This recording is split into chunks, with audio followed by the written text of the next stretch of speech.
they solid through and through regardless. All right. So I'm going to tell y'all the behind the scenes tea in a minute, but let's get to these closing arguments. And Henny, let me know if you got my email with the transcripts. All right. I got to send you another email with the closing arguments as well. But I wanted to know that you got the first batch first. All right. And then I'm going to send you the closing arguments. But anyways, all right.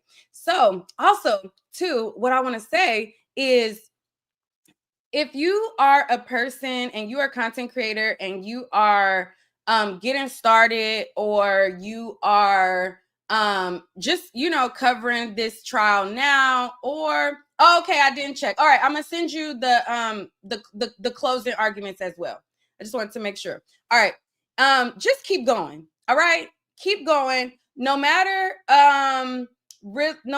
how you get adversity throughout it, just keep going. This has also showed me that I just need to, no matter what, continue in my purpose. Because one of the ways that I got these closing arguments right now and able to give it to you right away is from the work that I did on prior things. Somebody at the courthouse who was a big time publicist. Now, I don't want to put her business out there and say who her big client is, but she just, she introduced herself to me. She's a publicist, and she acknowledged that she saw my work on the Tory Lanez trial. And if she wants me to put her name out there or, stuff like that, then I will.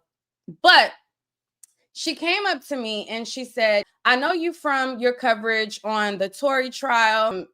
We had like a going back and forth. Hey, my name is Nick. She tells me her name. We talk. She says, hey, I'll send you all the transcripts. Just like that, based off of work that she's seen me put in prior. So just because you don't get acknowledgement today, you just never know who is watching, who appreciates the work that you put in, and who's gonna look out.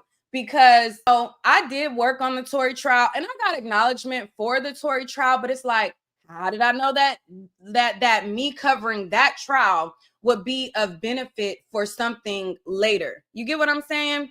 Me just putting in the work for what I did on other things would make other content creators look out for me, or make sure I'm good. So that was one of those things that really I'm like, okay, stay in your purpose, stay on your path, period. Yeah, I'm glad I came too, because, there's a different vibe and feel from being here versus just reading a transcript, reading a tweet from Inner City Press, reading something that the news, like when you actually are in the courtroom, you can feel the emotion of the attorneys. You can feel like the nuances. You can see as they're describing this part of the testimony, they're putting up this exhibit, they're laying out things, and they're putting up the text messages, and they're like, well, he sent this, and then you're visually walking through everything that was happening as it happened. Anyways, all right, so this is the first page. Let's read through it. Let me stop because all right, so it says the judge says, good morning, everyone. Please be seated. Puffy's attorney, Mr. Agnifilo, says, Mr. Agnifilo, are you ready to go? Mr. Agnifilo says, ready to go, judge. And then the court says, all right. Anyways, all right, let's go. All right, so the judge tells the jurors to be seated.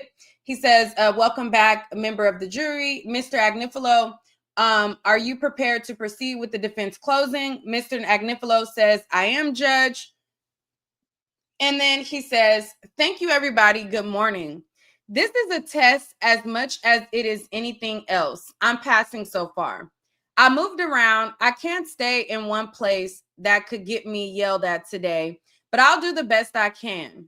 This trial is a tale of two trials. It is a trial told from the mouths of witnesses.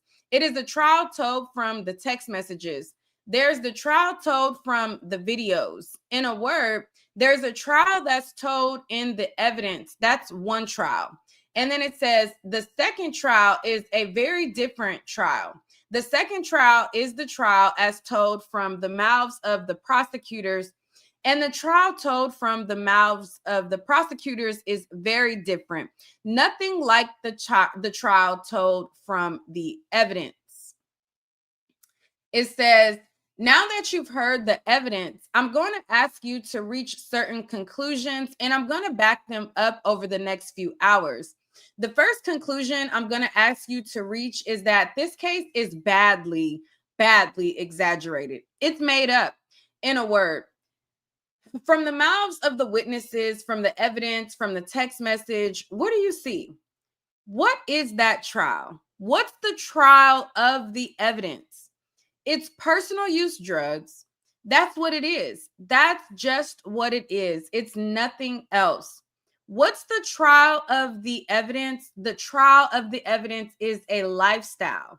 You want to call it swingers, you want to call it three ways, whatever you want to call it, that's what it is. That's what the evidence shows. That is not what the prosecutors are saying to you.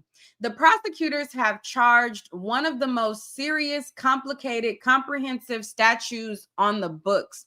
They have charged personal use drugs and three ways as racketeering. That is the other trial. That, I submit to you, is the false trial. That is the exaggerated trial. That is not the real trial.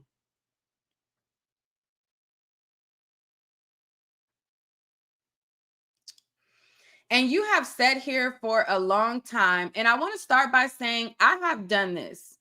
You can tell this is not my first one of these. I rarely have seen a group of people as dedicated, diligent, prompt, paying attention, and as credit to the jury system, to the jury service, and to our community. And so I want to start, before I say anything else, by thanking you. I want to thank you, and I'm going to try to put that thankfulness into action. I would love to speak to you for days. I would. I'm not going to. I wouldn't, you wouldn't love that. I'm not going to do that. I'm not going to do that. It's Friday. All right. So I'm going to try to be efficient with my time with you. I have to cover a lot of ground. I do. But I'm going to be efficient with my, he said, I'm going to talk to you not about all the evidence, because I can't possibly do that, but I'm going to talk to you about the most important parts. And the most important part is Sean Combs. Let's talk for a second about what the evidence shows about Sean Combs. Sean Combs has become something that is very, very hard to become, very hard to be. He is a self-made, successful Black entrepreneur. I don't know how many there are. I hope there are tens of thousands. I don't think there are, but he's one of them. He's one of them. And he's done something that's very, very hard to do. He built a wonderful, sophisticated, real business that have stood the test of time.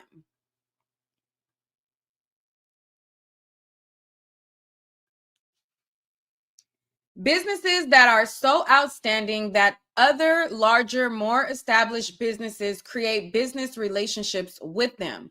We heard that from Derek Ferguson when he testified.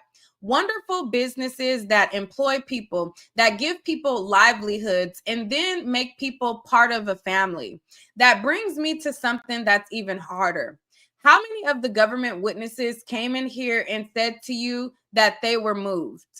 I'm going to use the word love in a second. I'm going to tell you what I mean by love. They were moved by Sean Combs. They were moved by Sean Combs. What does that mean? Each of them put it in their own words. You heard some of the personal assistants, what they said. Being with him was like going to Harvard Business School. One of them said being with him from a business standpoint was like drinking from a fire hose. One of them said being with him was the single greatest experience of my life. One of them said he made my world so much bigger. Someone said he taught me to have work ethic. Someone said he did things in business that I found absolutely fascinating. Someone said I learned so much from him. Someone said he pushed me harder than I thought I can push myself. All right.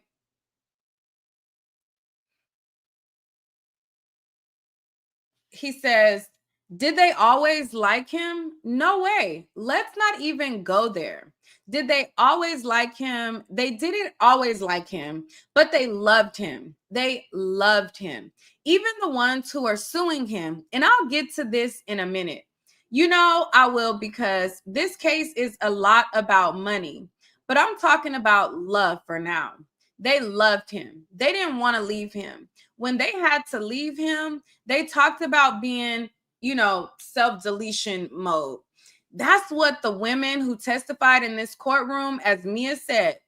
And just by the way, I'm not going to call her Mia because her name is not Mia.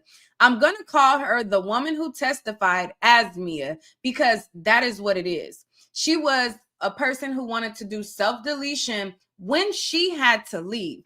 KK had to talk her down. They loved him, but there's more. There's more. And everyone knew it. And you know who told you about it? Derek Ferguson told you about it. Remember Derek Ferguson? Handsome black gentleman from the Bronx, came into this courtroom, went to high school, went to the University of Pennsylvania, went to Harvard Business School. I stood right over here and he was sitting right over there and I said to him, you could go anywhere in the world. You could possibly have any job you want. Why did you want to go to Bad Boy Records? Why did you want to go there of every place in the world? And then he said, you know what he said? Because there weren't a lot of places hiring people like me from my neighborhood. And so I went to Bad Boy Records. That was his answer. And he was there for 19 productive, wonderful years. And when he left, as he told you on the witness stand, he was thankful for everything that he learned. And this is a smart man. To teach this man something, I submit to you, yourself have to be something special. And he was very clear. He learned a lot. He learned a lot. And he had a world of knowledge and experience from being with Sean Combs. There's something more to these businesses than that. They're just successful, that people loved being there. And I submit to you, there's not a single person. Was it always easy? No. Did they always like him? No. It was hard. Sometimes the real things in life are hard. The lesson that you learn in life is that the lessons in life come from showing that you can do something hard. No one remembers the easy days, maybe a vacation here and there. But other than that, you remember the hard things. You remember when it was hard. I can't do that. And then you do it. And you can do it again. And then you do it again. And that is how you build character. That's how you have a real life. These people didn't always like him, but they grew and he was important to them. And it was real and it was diversity.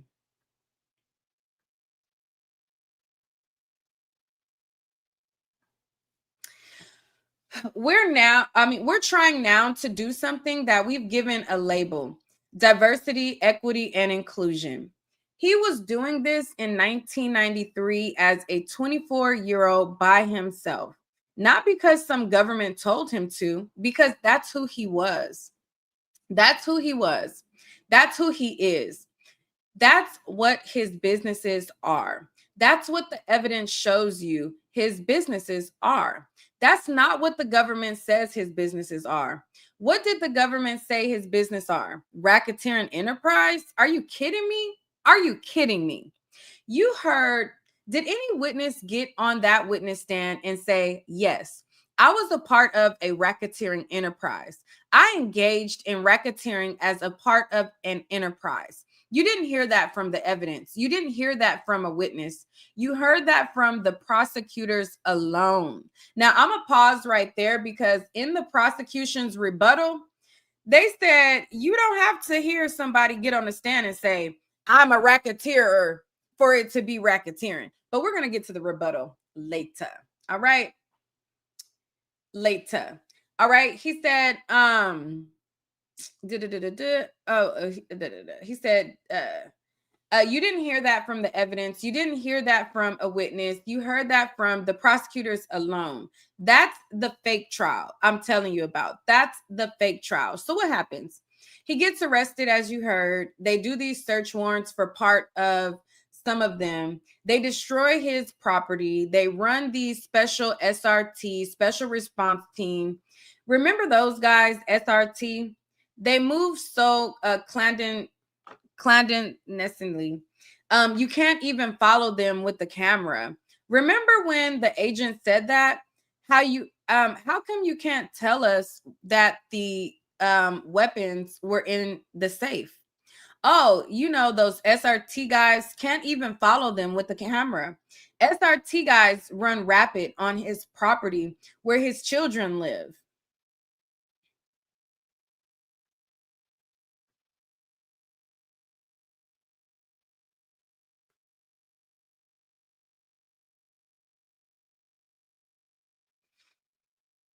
It says, one of the agents said that. By the way, second row, 6 of his 7 children, the 7th being an infant, and his mother is here today. And you should know that.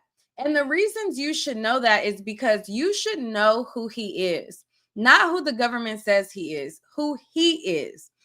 And you are starting to see that even in the evidence, even without me pointing out who's in the courtroom, let me show you some of the things already that you know already about this man's character. Jane has a beautiful house. She has a beautiful house for her child, who I'm sure loves and deserves this beautiful house. That's the evidence from the trial, the real trial. What's the evidence from the fake trial? That's coercion. Come on, please. The man takes care of people. That's what's in the evidence. Jane came up here and testified against him. I don't know what she's doing today. I hope she's having a nice day. But you know where she's doing it? In a house he's paying for. And I hope they're having a nice Friday. His family's here because he took care of them too, because he takes care of people. He takes care of people. That's who he is. But the government executes these search warrants, hundreds of agents, special response team, and I guess it's all worth it because they found Astroglide. They found it in boxes of Astroglide taken off the streets. All right. He said, woo, they did their big one. They took the big bad Astroglide off the streets. All right. He says, woo, I feel better already. Artificial lubricant, not for me. Boxes of Astroglide in the garage. I think that's where he was keeping it, but they got it. The streets of America are safe from the Astroglide. You know they are. And they got the baby oil. And they found the personal use of his rugs. They did it. It's all worth it. Thank goodness for the special response team. They found the Astroglide. They found the baby oil. They got 5 volumes, pills. Way to go, fellas. Photographing you. I understand why you can't do that when you're doing work like that. Whoa, you guys just do you. They took Astroglide and they took baby oil, and that ends up being the evidence in this case because his businesses are outstanding. There's nothing about the business to find. There's nothing about the businesses to make into a criminal case. So what do? They take yellow crime scene tape, figuratively, and they wrap it around his bedroom, crime scene, your bedroom, your hotel rooms where you go with your girlfriends, crime scenes, a lot of yellow tape. Every one of those hotels where he went with one of his girlfriends is a possible racketeering act. Hundreds. How many? 200, 300 racketeering acts. That's a lot of crimes. I know it's the 50th anniversary of Jaws. We need a bigger roll of crime scene tape because that's just not going to be enough. So that's what they do. All right. What do y'all think of the closing so far? What do y'all think so far? Let's continue. He said, they go into the man's bedroom. They go into the man's most private life. Where is the crime scene? The crime scene is your private hanky-panky life. That's the crime scene. And keep in mind something else. Nobody invited the government. Nobody went to the police. Every phone that I know of has a 911. All right. Nobody calls 911. Nobody calls the FBI. No one calls the Department of Homeland Security. Nobody calls anybody. They do call somebody, though. They call civil plaintiff lawyers. That's who they call, because this isn't about justice. This isn't about a crime. This is about money. It's about money. And that's another part of the big theme in this case: money. Money. Cassie Ventura sued Sean Combs for $30 million because Sean Combs had $30 million. If he doesn't have $30 million, there's no lawsuit. She sues him for $30 million because he had $30 million. And you heard that this investigation, this very investigation, came out of the civil case. No $30 million, no lawsuit. No $30 million, no lawsuit, no criminal case. That's why we're here. We're here because of money. It's really true. And I want to make this point to you time and again. And you'll see that I'm right.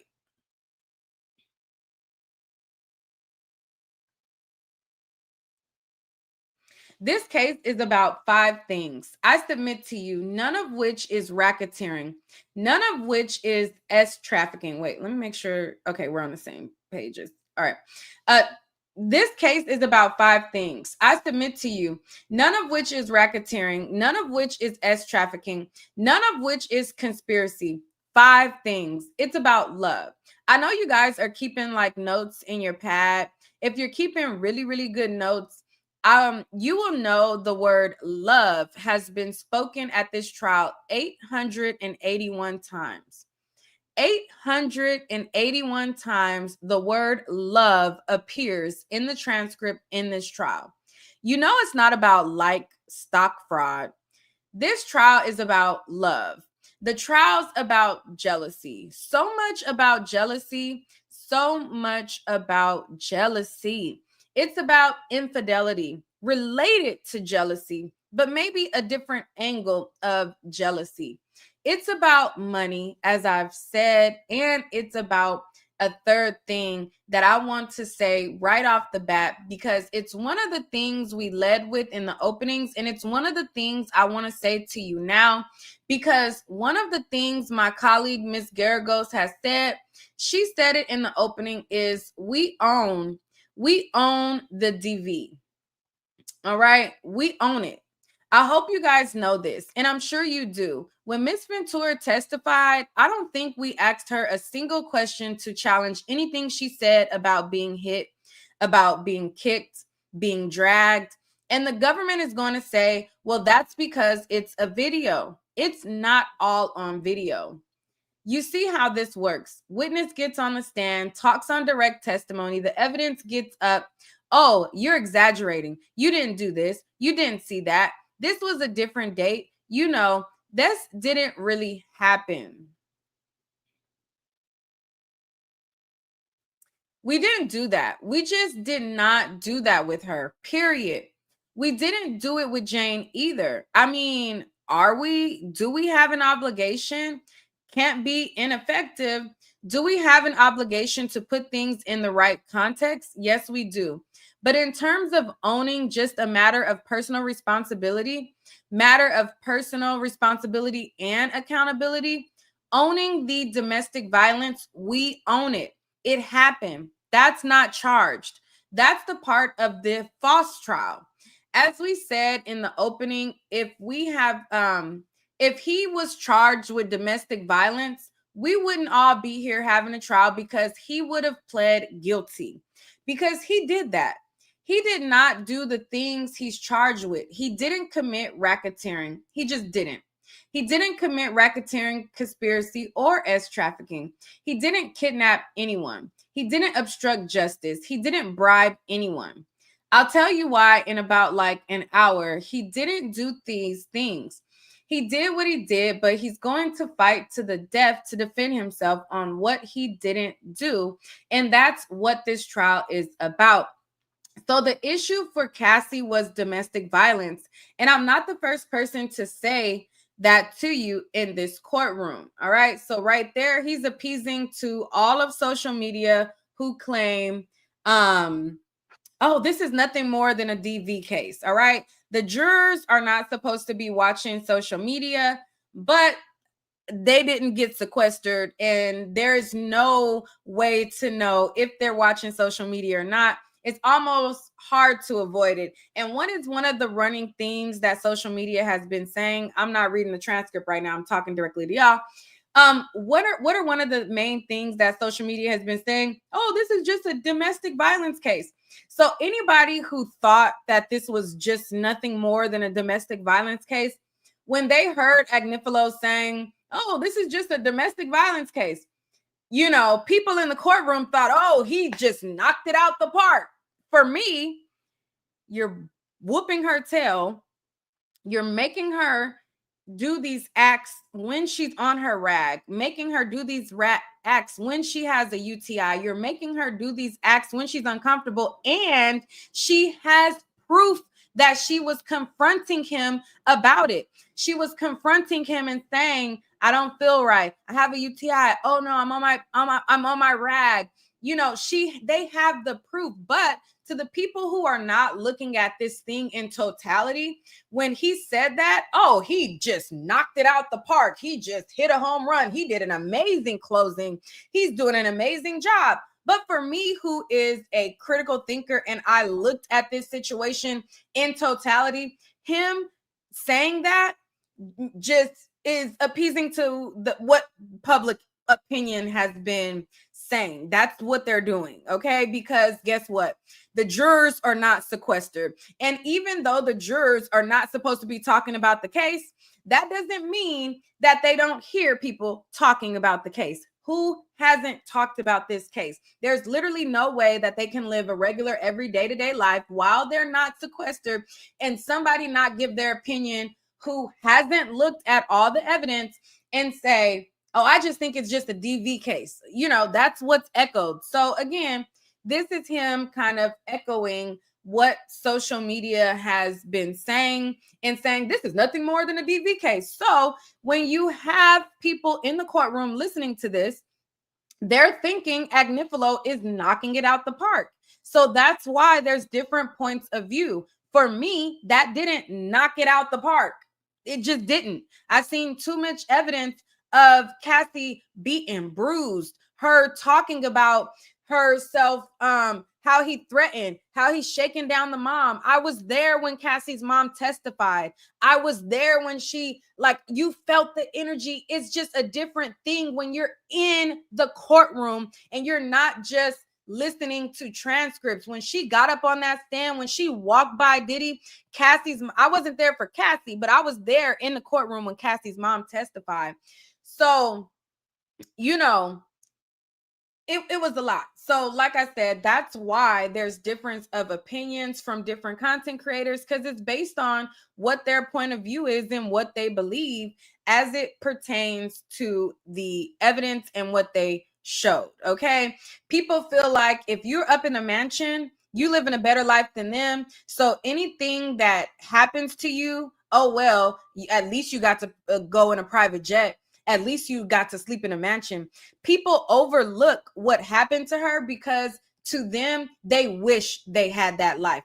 Oh, I wish I can go be next to P. Diddy, or I wish I can go be on a jet. They wish they can have that life. So that's why they dismiss what happened to her, because they feel like I would be up in that mansion. Look at Carisha. She was on her own show. She was on Revolt. They wish they can have that light in a heartbeat, despite having a sword up cooter box, despite having sores in the mouth, despite having, and what they kept saying were UTIs, sound like bacteria vaginosis. Okay. There's no way that from having all of these encounters, you just simply getting a UTI and you're mingling all of these different fluids. It's given BV, but they probably didn't want to say, oh, I kept getting BV, because they're like, oh, the antibiotics didn't work. It's given. But anyways, let's continue. Let's continue. Okay, what page are we on? Because I'm reading it from a different screen, and then I have to make sure what y'all seeing is on the same screen. So wait, let me see. All right. But yeah, so let's continue in reading on. But I'm just, I just had to pause right there to let you guys know why you're hearing different content creators say he knocked it out the park, and why you hear me feel as though, did you really? So, that's why, so period. All right. All right. So, let me go to the next. Oh, let me wait. All right. So it says, not the first person to say that to you in this courtroom. The first person to say that the issue is domestic violence was Cassie. A long time ago, you might not remember it all, but if you remember, she made an IG post right around the time that so that the video, sort of a version of the video that we call the CNN video, kind of came out, in the spring of last year. She makes an IG. She testified about it. She makes an Instagram post, and what she says is, I want to get the words exactly right. She said, "Thank you for your love and support." She thanks people for loving and supporting her. The domestic violence is the issue. The DV is the issue. She could have said anything. She was sitting at her computer or on her phone or on her tablet, wherever she's writing. She could have said anything. It's about the video. That's that the government showed you yesterday, that I'm going to show you a little bit about in a little while. She could have said anything about the video. She could have said trafficking is the issue. She could have said having coerced with men is the issue. She could have said running away from freak offs is the issue. She was very precise and very clear about what the issue was for her. Her, who was there. The prosecutors weren't there. The issue for her was DV. That's the issue. All right. And make sure you guys hit the like button. Somebody said, I don't think he was trying to reach everyone. He only needs one or two jurors. I mean, I understand that. I mean, we get that. We already talked about that. I just talked to you about people that think Agnifilo knocked it out the park versus where I thought he had some high points. I'm not going to say his whole summation was not good, but I just wasn't wow. I wasn't wowed about it. But yes, he is speaking to certain people in the jury. All right. So let's go to the next. Let's go to the next.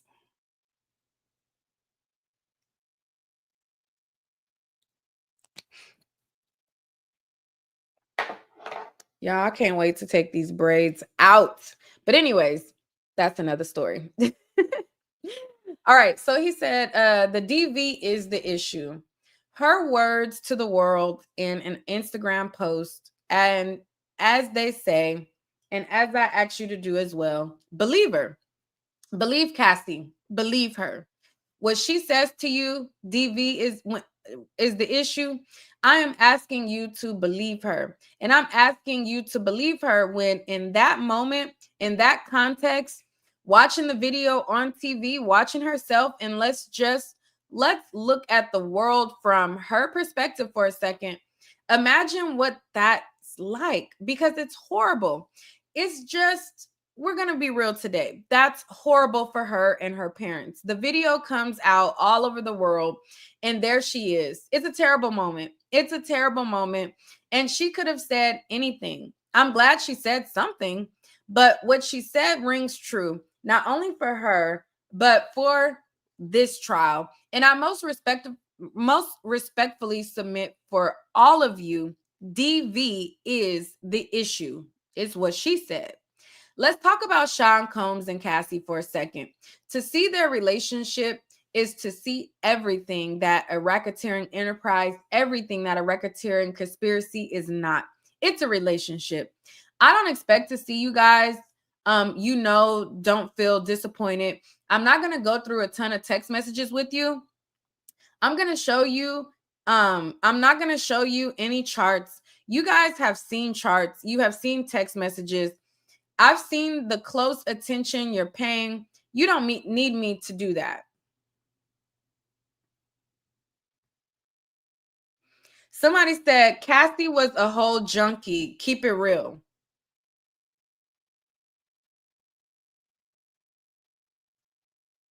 I want to ask you a question, and I don't want to have to drop the mic, but if Cassie was a junkie,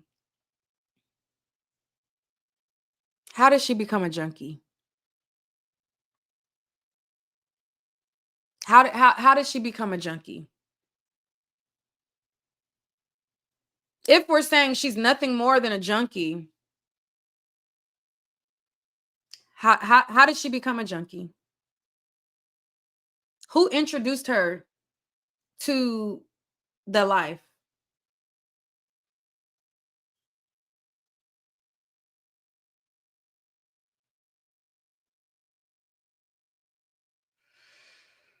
Anyways. All right. So it says, let me make sure y'all got the same page that I'm on. Okay, yeah, I think so. All right. All right. There's a couple of points I want to make. I'm gonna make them and I'm gonna get out. I'm not gonna put up charts. We're not gonna have a lot of screen time. Screen time is unhealthy anyway, I'm told. No, we're just gonna talk about, we're just gonna talk. I'm gonna talk to you guys and I'm gonna tell you guys the story of this case. If there's one thing you see in the evidence, Sean Combs and Cassie have a relationship. It's a relationship and they are in love. It's a real relationship and they're in love. And so let's talk about parts of it. You remember how it started. They meet each other. Cassie has a boyfriend. She had a boyfriend for 3 years. He's 10 years older than her, but she meets Combs and he meets her and they're off to the races. She has to sneak away from her boyfriend, so she comes up with a ruse. And the ruse is, I'm hosting a party in Miami, but there's no party in Miami. But she comes up with a flyer. Hey, I'm Flyer. Cassie's hosting a party in Miami, and it works. Gets on a plane. She goes to Florida. She hangs out with Mr. Combs. Mr. Combs rents a boat, she said. They go out in the ocean, or at least not too far, and make love for the first time. And they're in a really intense highs are high. And they're in a really, wait, it says highs are highs, lows are low. Loving, beautiful relationship for 11 years. Now I say it's a relationship because the government, I think, is trying to get you to believe this is some one-sided oppressive thing.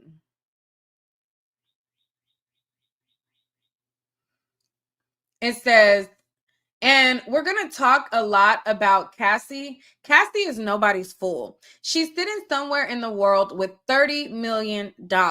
All right. So if you had to pick a winner in this whole thing, it's hard not to pick Cassie. Cassie at a certain point just flat won. And Cassie flat won. No secret.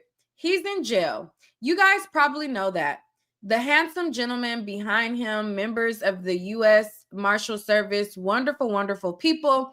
And they've certainly done a good job of keeping him safe, but they are keeping him safe in jail. Cassie won. It's like a slaughter. It's not even close. It's 100 and up. So anyone who's telling you, yeah, Cassie, she's a victim. Cassie, she's naive. Cassie, she couldn't see what's coming. Let's look at the facts. That's why he loved her. That's why he loved her. Cassie's no joke. And that's why he loved her. She matched him. She was like him. He was a certain level. Cassie was at a certain level. They're in love with each other. And in my opinion, it's it's kind of a great modern love story. They didn't write love stories in the 1800s because they didn't have a lot of these problems. He had 6 kids at the time.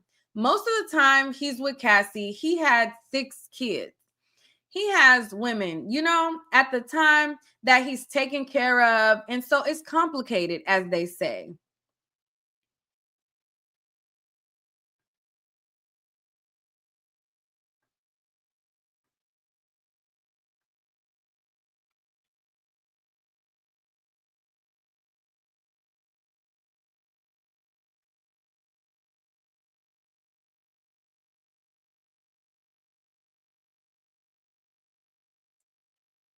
It says, and it's complicated, but they're truly in love with each other. They're truly in love with each other. And that is what that's what defines their relationship more than anything else. It's a relationship based on love and intensity. I think at one point Cassie was talking about herself. I think she said she was young and insanely jealous. You know what? That's exactly how you should be. You want to love somebody, you love them. And they loved out loud. At one point when they're breaking up, and I don't know what they help your deliberation process that much, but if you want to read some beautiful language, if you're just kicking back in the jury room, nothing to do, don't want to go home, read the text messages around their breakup. You'll cry. You will cry. You will read evidence with an exhibit sticker on it, and you will cry. They're some of the most beautiful things I've ever read, and you will feel the same way because it's truly deeply tragic. They really loved each other, and that's not irrelevant to the charges, and I'll tell you why in a little while. They truly loved each other. They were truly looking to be as selfless as they could with each other. And when at some point it just wasn't going to work, it just wasn't going to work for all of the sort of original sins of their whole relationship. Mr. Combs had other women. He just wasn't going to give them up. And you heard that in the evidence from like 5 different witnesses.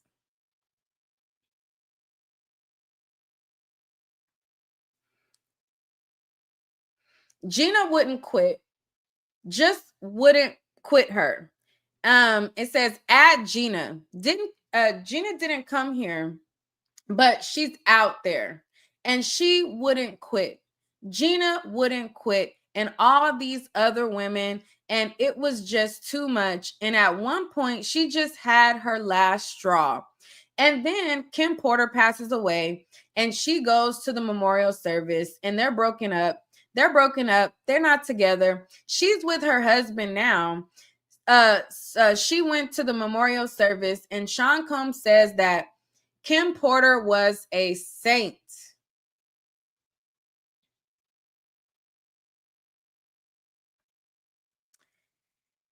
And that was the bridge too far. Between that and Gina, who wouldn't quit, Cassie made an adult choice.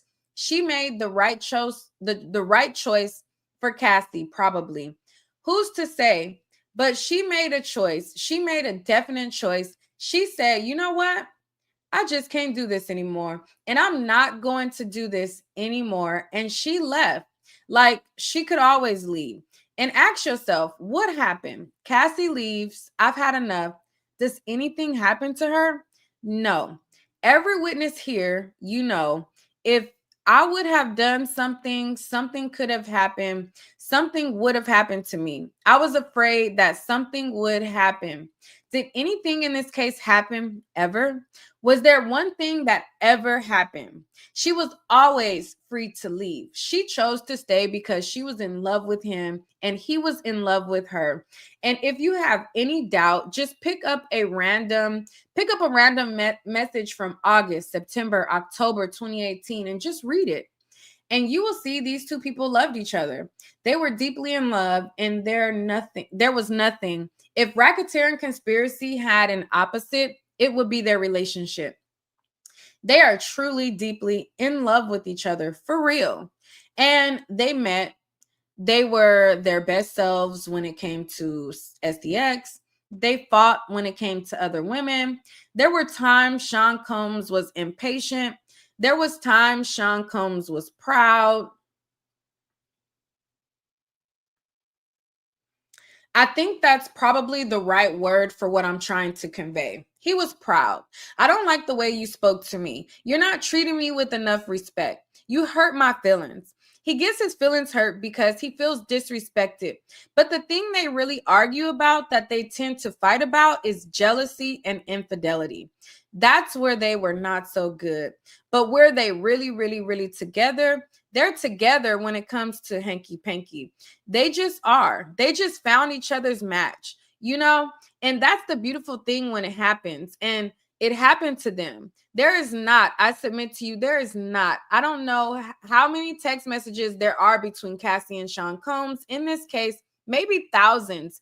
You won't find one. You won't find one where she is like, I didn't like the SEX. I'm not attracted to you. I don't like our S life. I don't like it. It's just not for me. Now, it's an 11-year relationship and SEX is important in any relationship. So is it perfect? It's not perfect. But if you look at the text messages, you see what the issues are. And the issues are jealousy. Other women, they're together. They match up when it comes to the SEX. And I guess if you had to sort of give their S life a label, I guess you can call them swingers. I guess you can call it a lifestyle. What do you see in evidence? You see a lot of things in evidence. You see Cassie reaching out to Garrett from Cowboys for Angels saying, do you know of any swinger clubs? I mean, this was their life. All right. Reese, you don't have to block anybody. If they're not being disrespectful to me, they can have whatever opinion that they want.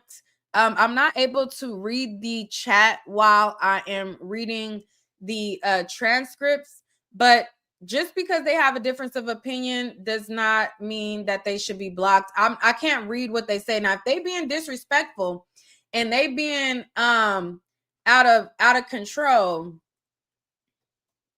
then get them up out of there. But they can have a difference of opinion. They could feel like Cassie's not a victim, or whatever. And let me send this email really quickly to Henny. Let me give her the closing arguments while I'm taking a break. Okay. All right. I sent that. All right.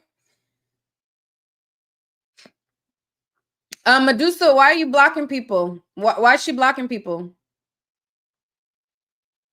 Are they being disrespectful?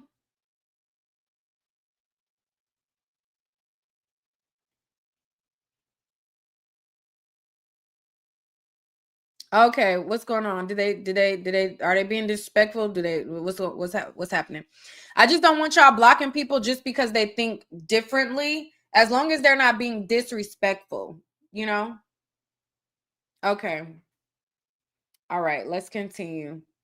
All right. So if you guys have not hit the like button yet, Make sure you hit the like button. I have the full transcript of every single day of court. Okay. Every single day that there was court, I have the transcript. So if there is any other days that you guys want me to revisit, we can always go back and read certain things. But we do love support here on this channel. And I'm not saying you gotta donate, but if you do, it would be a blessing. Okay. It would be a blessing. All right. And this is my Cash App here. Y'all also know that I have a website, www.niquelatnight.com. And y'all can donate super chats, but the preferred method is Cash App because YouTube takes like 40% of our donation. A lot. But anyways, let's continue. All right, so it says, you see Cassie reaching out to Garrett from Cowboys for Angels saying, do you know of any swingers clubs? I mean, this was their life. No one is forcing her to do this. She is a woman who actually likes shaboinking. Good for her. She's beautiful. She should. She is intense. She's unafraid. I mean, if you had to give Cassie one word, the word that comes to mind, unafraid. She's unafraid. I'm unafraid. I'm just going for it. And she is unafraid about everything. Let's talk a minute about Kid Cudi. It's important that you understand that Cassie is unafraid. Kid Cudi came in here. And by the way, I'm going to tell you guys a story. I'm not meaning to be judgy but I'm trying to give you guys facts. I'm trying to give you guys respect. Cudi comes in here, gets on the witness stand and says, Cassie played me. She played him. She played him good too. She played him. She played them both. And that's just not something anyone can do. Think about the Kid Cudi situation for a second.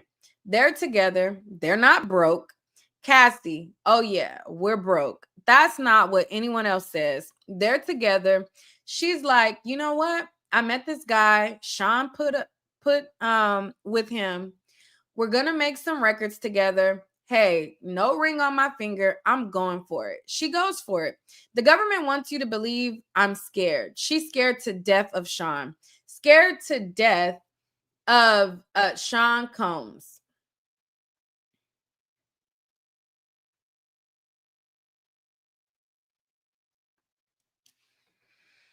Afraid of his temper, afraid of what he might do. She lied to him for a long time, over and over and over, as she had a relationship with another singer-songwriter under his nose. She's not afraid of him because you know why?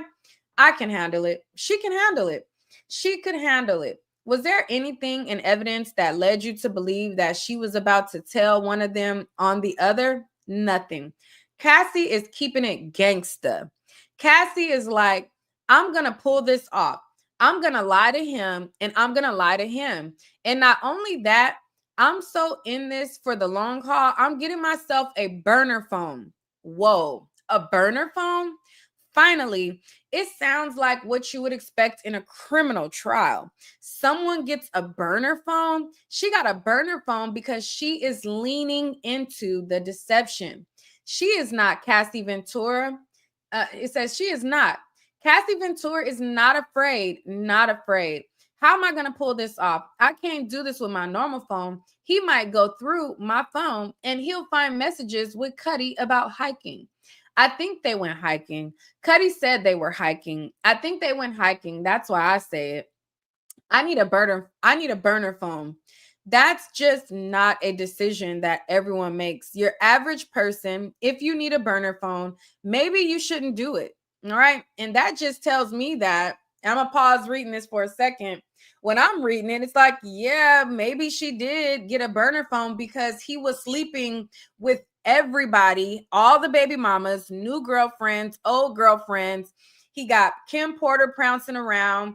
He had never made her priority. She can't go to holidays, but she got to get her tail whooped Like, why wouldn't she seek comfort in another man? And why would she do it on a phone where if he finds it, he's gonna whoop her tail? Yes, she would get a burner phone so that she can seek comfort in somebody else while he's laying it low and spreading that Tootsie Roll everywhere that he can. Remember, in the court, there was proof that she couldn't spend holidays. Even though we seen her as his girlfriend, she could not spend holidays with him. She was treated like a girlfriend to us, but treated like a side chick in real life. And so he got all of these different women dating all of these different people, putting them up, whooping her tail. Now, I don't know if y'all seen the pictures, but he was putting hands, feet, knees, and toes on her, whooping her. Why wouldn't she get a burner phone?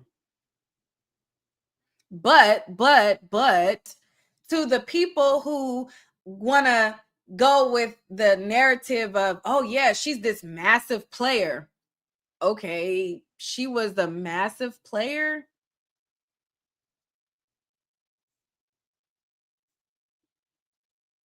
She was a massive player to a guy that was faithful to nobody, a guy that whooped her tail at any given moment,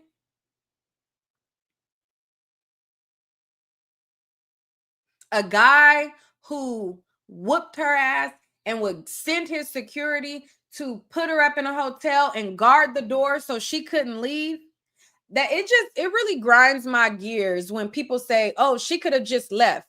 Well, what about the times that she did try to leave and the security would go find her? And what about the times when he whooped her tail and put her up in a hotel so nobody could see her and the security is there? What about, like, this is a person who has unlimited resources. He can hire a private investigator. He funded everything. He has the tabs on everybody. I like, people are so used to comparing the low level people that they date that they think that, oh, well, I was able to leave Joe Schmo when he smacked me upside the head, and I was able to move, yeah, because Joe Schmo does not have Diddy resources. Diddy was able to pull 100,000 out the safe and pay off the security surveillance team for the tape where he was putting beating her up to get her to the freak off. A lot of people keep thinking, well, why didn't she just leave and go where?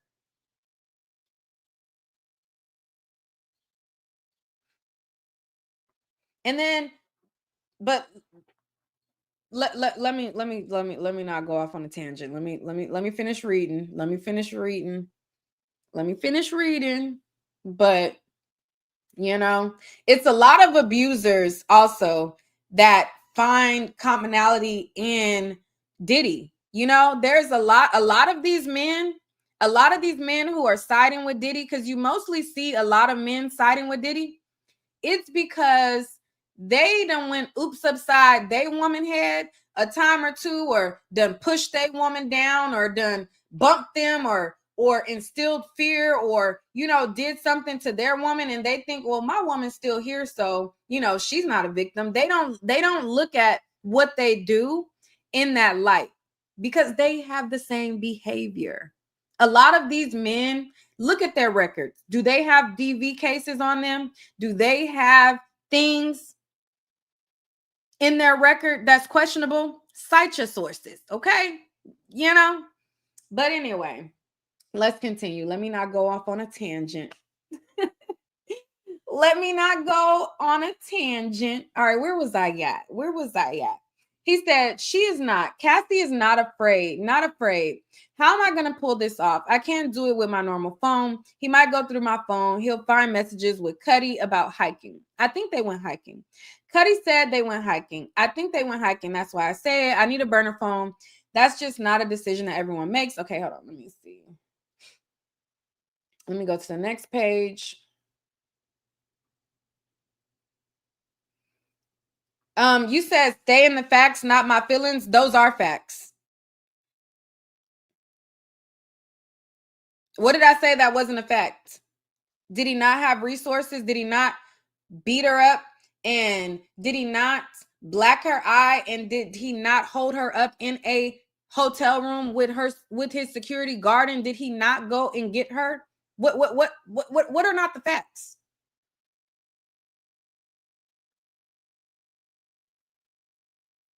What did I state? That's not the facts.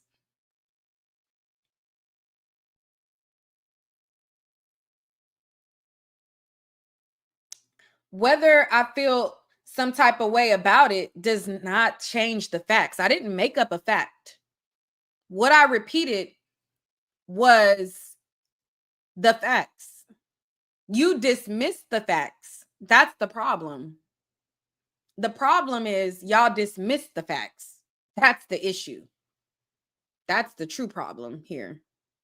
But anyways, let's continue. He says, okay, he says, let's go one step further. We'll get to this in a minute. The morning of December 22nd, 2011, the whole thing was like Cudi and all that stuff. Remember what Cassie told you? You might have forgotten. This was a long time ago. I had 2 hotel rooms. Whoa. She has 2 hotel rooms. One where she's having a freak off with him. What's in the other hotel room? The burner phone. The burner phone. She got a second hotel room for the burner phone. She never really made it clear what the second hotel room was about or why the burner phone was in the second hotel room, but she said it. So if any of you think for a second, I think the word yesterday from the prosecutors was naive. She's naive. Come on. She got a second hotel room to hold her burner phone. She can handle it. And he's not going through her phone that morning. She was not going to tell anybody nothing.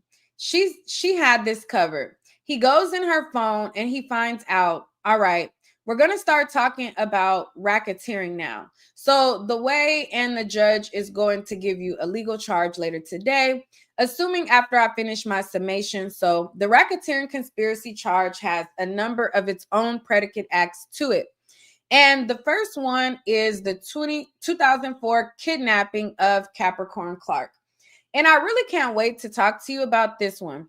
Let's talk about Capricorn Clark for a second because Capricorn relates to 2 of the racketeering acts, the 2004 kidnapping and the 2011 kidnapping. So let's talk about Capricorn Clark for a minute.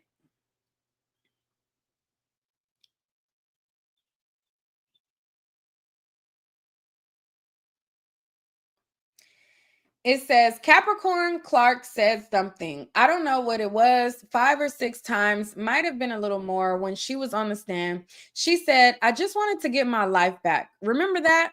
I just wanted to get my life back. And she said enough times that I said, what does she mean? What does that mean? And is it relevant to her testimony? I wanted to get my life back. And she told, so let's unpack that. As they say, what's something else that she said? She said tragically, and I say this with the utmost respect, her parents passed away when she was young. Okay. She said that. We didn't hear about any of the other witnesses' parents. Why? Because this is important to her. This is defining stuff. And so, for you to understand who she is, she felt the need. And I'm glad she said it because you need to understand who she is. You know, my parents passed away before I was fully grown up. She didn't give an age, but at a point that was young and significant enough for her to, that she felt the need. And I'm happy she did talk about it at trial. So what did she say? She said, I moved to the Bronx, I moved to New York, and I meet Sean Combs. And he's a friend. We're hanging out. This is before I worked for him, with him. You know, it's me, him, and there's another girlfriend. And we're hanging out.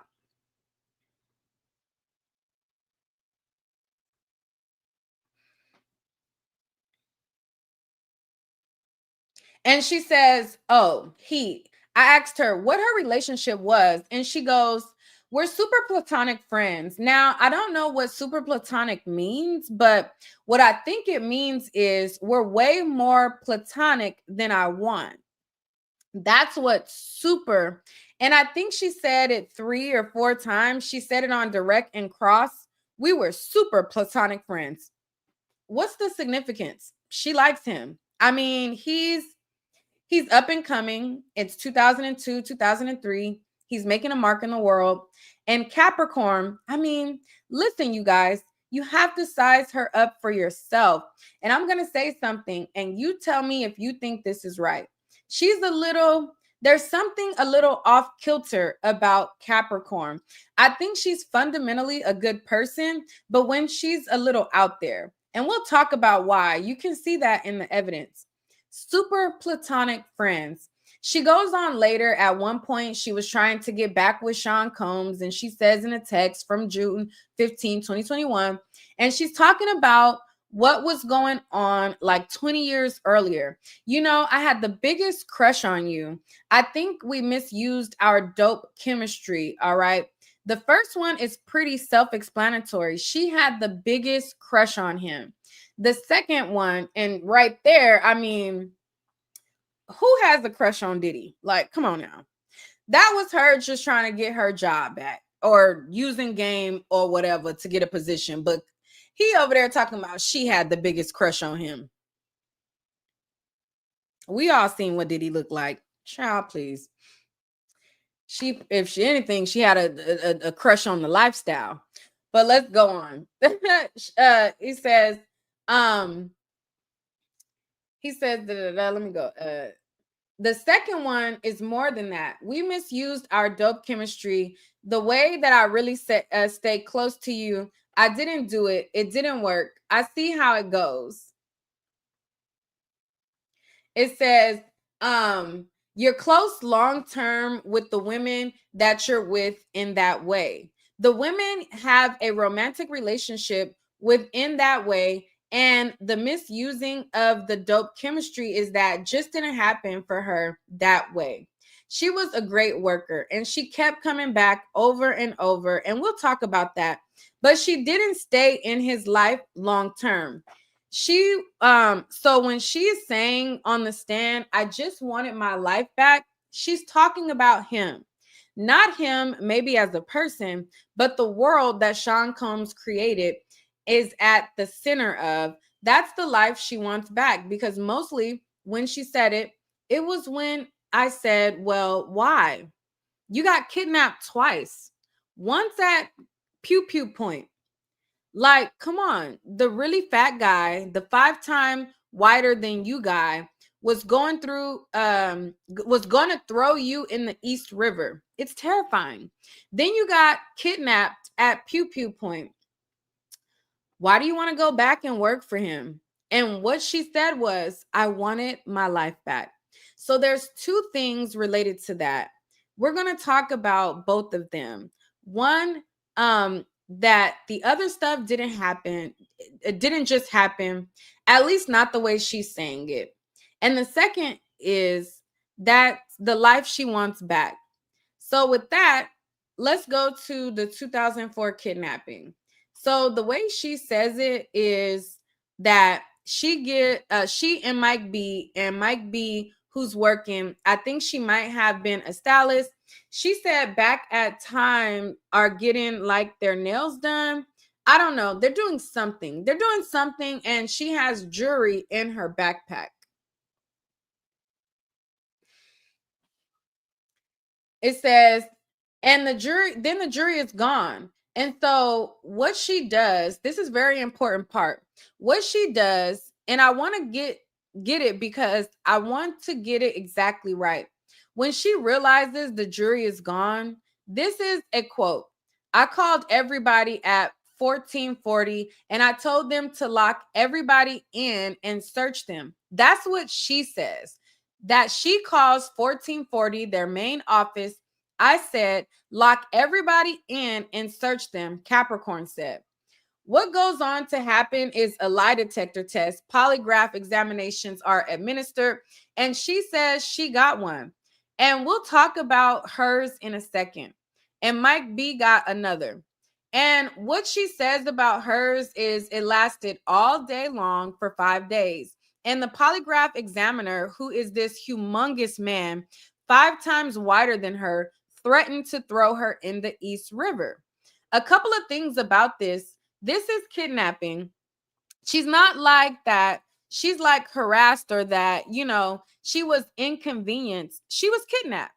She went home every day. So, what is the government alleging? Is the government alleging 5 consecutive kidnappings? Here is the Monday kidnapping. Here's the Tuesday kidnapping, the Wednesday kidnapping, the Thursday kidnapping, and finally the Friday kidnapping. They just allege one kidnapping. So was she kidnapped when she was home by herself?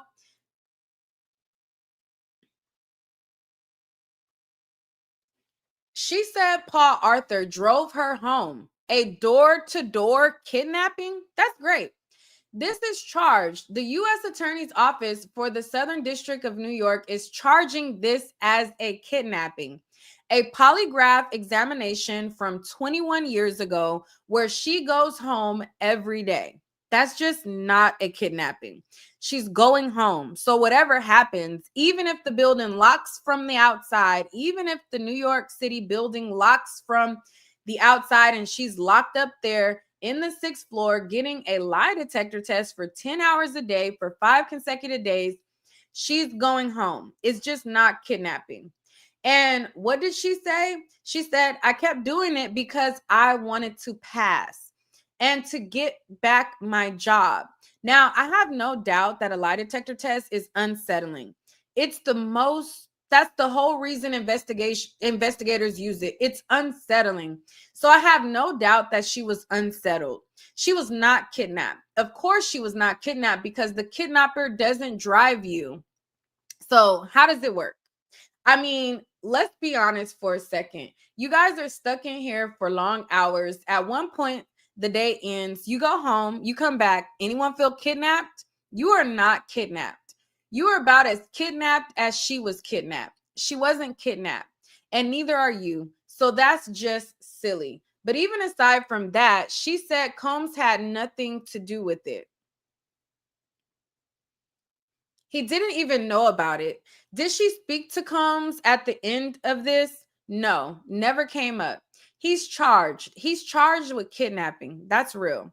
The government wants you to go in the jury room and sit around the table and go, well, I wonder if he kidnapped her. We're going to have to think about this. I'm going to spend a lot of time trying to figure out if he kidnapped her in 2004 when she went home and see if he knew anything about it. That's a charge in a racketeering case. It doesn't get more serious. Now, a couple of things, and this is important. Capricorn Clark says when she got to the office, she met Sean Combs in 2004. He was starring on Broadway in the play Raisin in the Sun, played the starring role of this seminal play. And she had some involvement in this. She was involved along with him in the Vote or Die campaign in advance of 2004 presidential election. He was also running several multi-million-dollar businesses. So the idea that he would take time away from starring on Broadway, some people just star on Broadway and don't do much else. That happens in the world. He's starring on Broadway. He's involved in the middle of a very significant voter drive campaign called Vote or Die. He is running all of these companies. Do you really think he's waiting on the edge of his seat? How's that lie detector test coming back? I can't wait to see if she passes it. He couldn't care less. He had nothing to do with this because he is plainly doing other things. It says, now, David James testified as well. He was given 2 lie detector tests, not kidnapped, but he did get lie detector tests. And he was very clear. The lie detector examiner was a former FBI agent. He was from the FBI. That's what he said. A former FBI agent. There's no reason to think that they have multiple polygraph examiners. He had no problem with he said it was unsettling. They put stuff on my chest. They wanted to see how I was breathing. It's unnerving because that's the whole point of it. The point is, it's just not kidnapping. They charged it as kidnapping. And you know what? You guys have a right to do so. You guys have a right to say, huh? That seems like a stretch.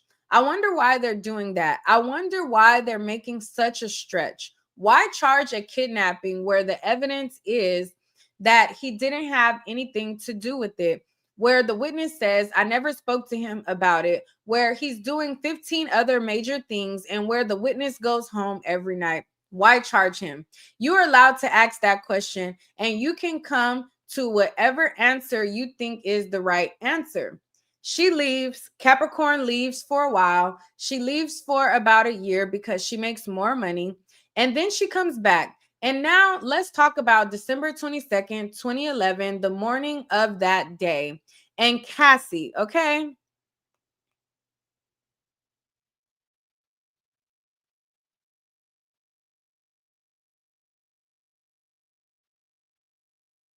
It says they're in a hotel room having a freak off, okay? We have Kid Cudi. We don't know where Cudi is. Cudi doesn't say where he was in the morning.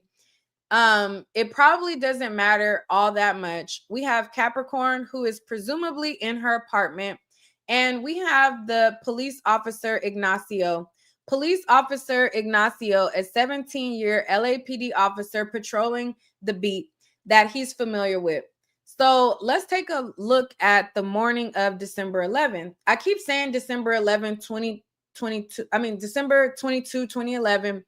As I say, Cassie has two hotel rooms. She has her burner phone in one of the hotel rooms.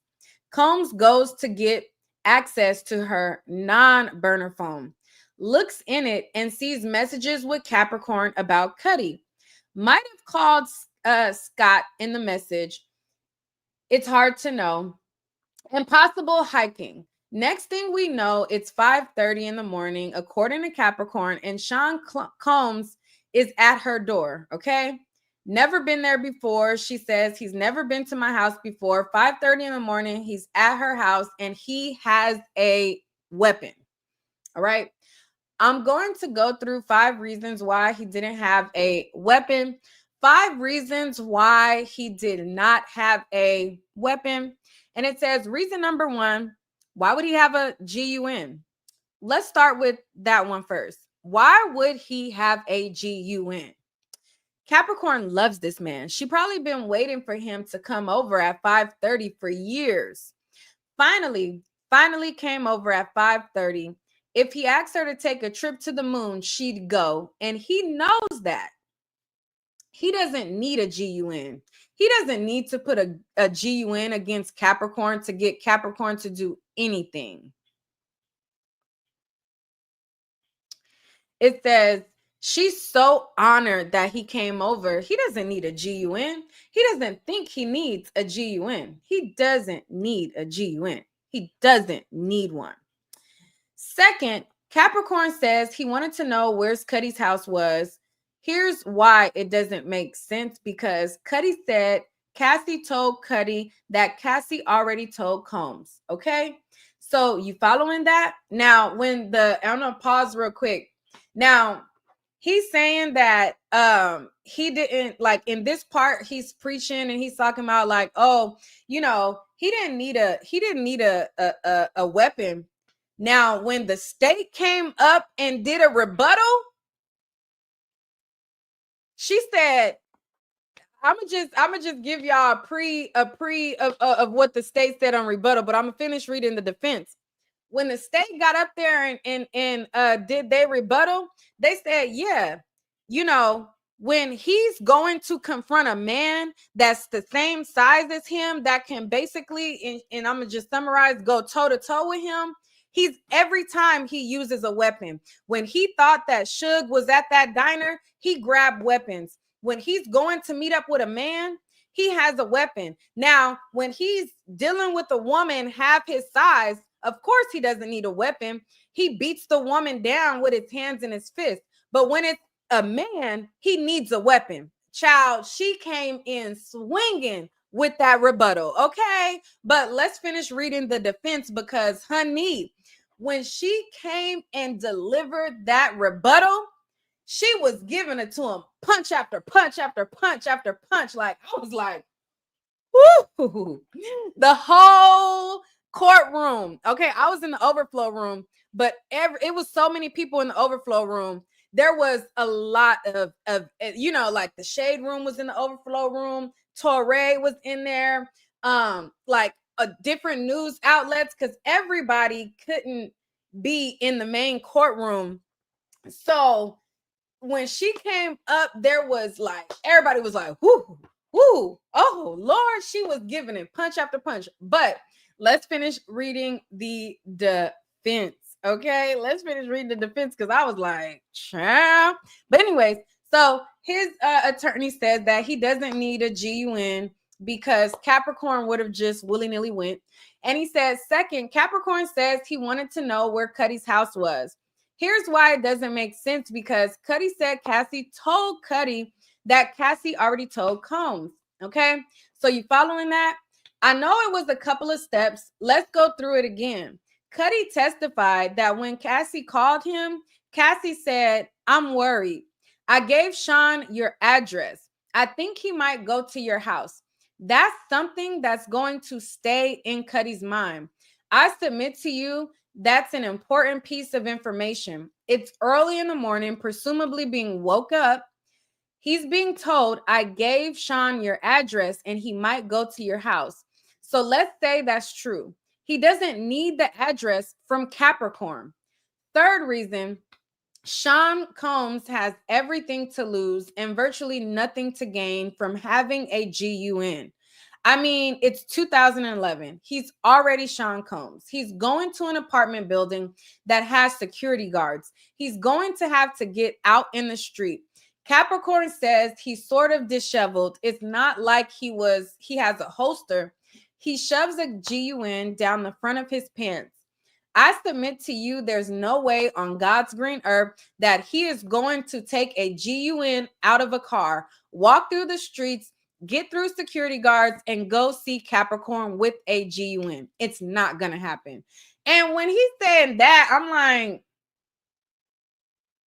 I watch men tuck their GUNs and cover it with their shirts several times. Like, he's saying it like that's a hard thing to do. Like, put your pew pew in your waistband and pull your shirt over. He's not gonna tuck no GUN in his waist. I'm like, okay.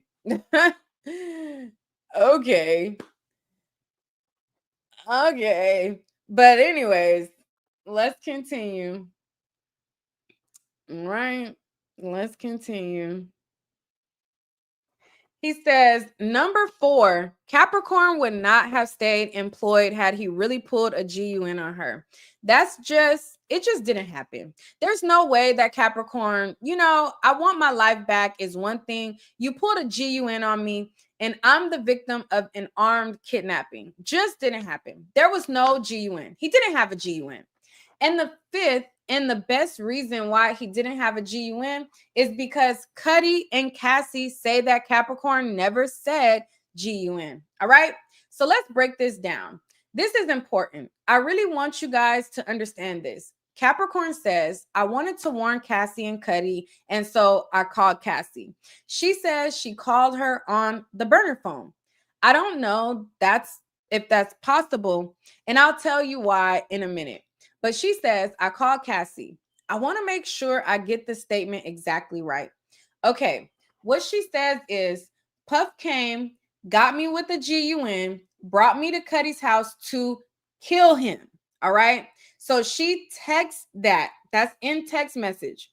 She says, Puff came, and this is in text message from that time.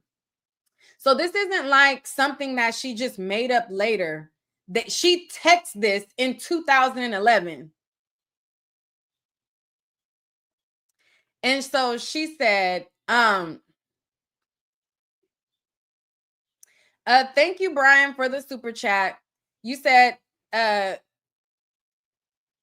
if Diddy's convicted, is a rich man dating a poor woman now considered as trafficking? Well, that's what y'all Negroes gotta think about when y'all start trying to have them peed on and doing all kind of other nefarious things while y'all in a relationship and all of those things. Okay, are you doing things that making them screw escorts and making them get peed on in the mouth? I mean, that's something that y'all would have to think about if you got a lot of money and you want to date broke women. Okay, do I want to get her peed on in the mouth, or do I want to have a regular relationship like normal human beings? I mean, the choice is yours. The choice is yours. But anyways, let's continue. And so far, hopefully you guys are hitting the like button and donating to the pot, because we have the transcripts to go over. Let me see. Let me tell Uda I sent them.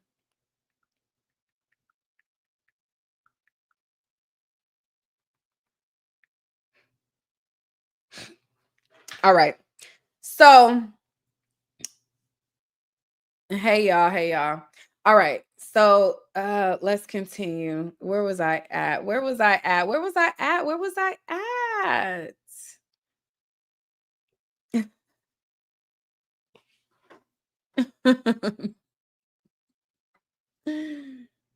Y'all are funny. Y'all are funny. 1 second, y'all. 1 second. Let me mute my mic real quick.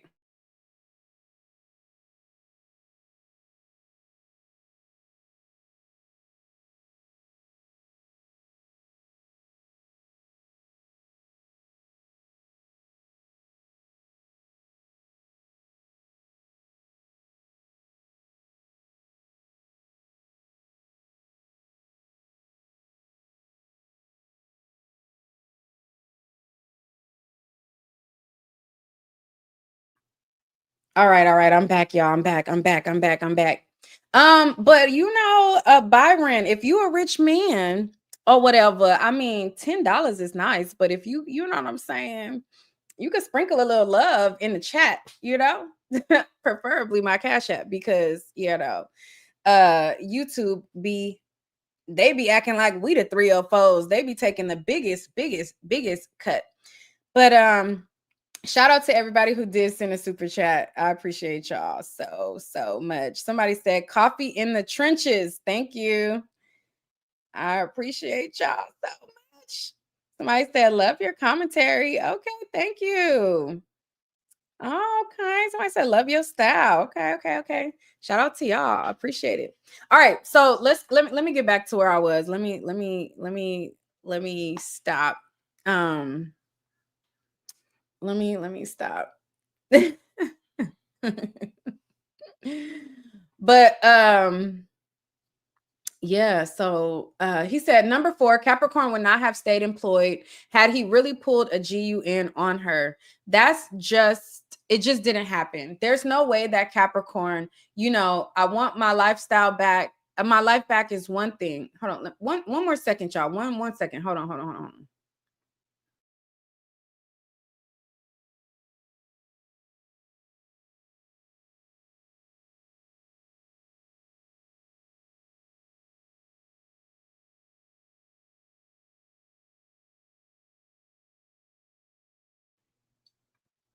All right. I closed the door of this where I'm at. Let me know if it echoes. Did it start echoing more? Hold on, let me see. Should I open the door back?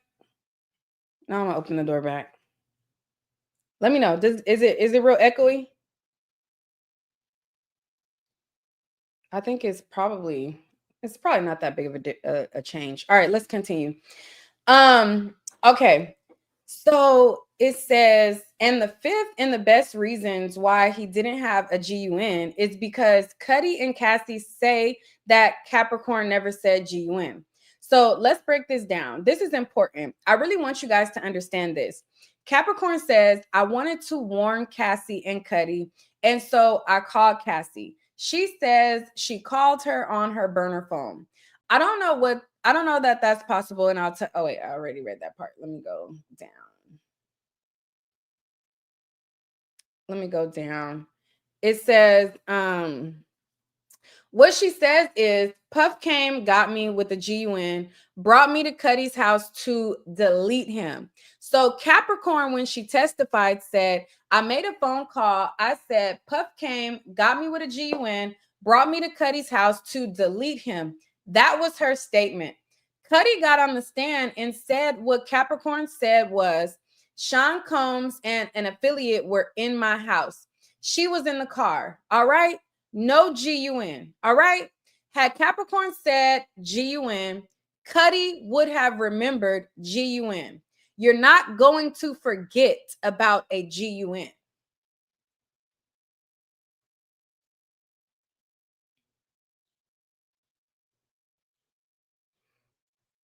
It says, GUN is one of the clear words in our language. You say GUN, you're going to remember pew pew.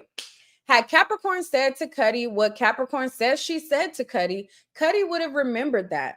He would have also remembered delete him.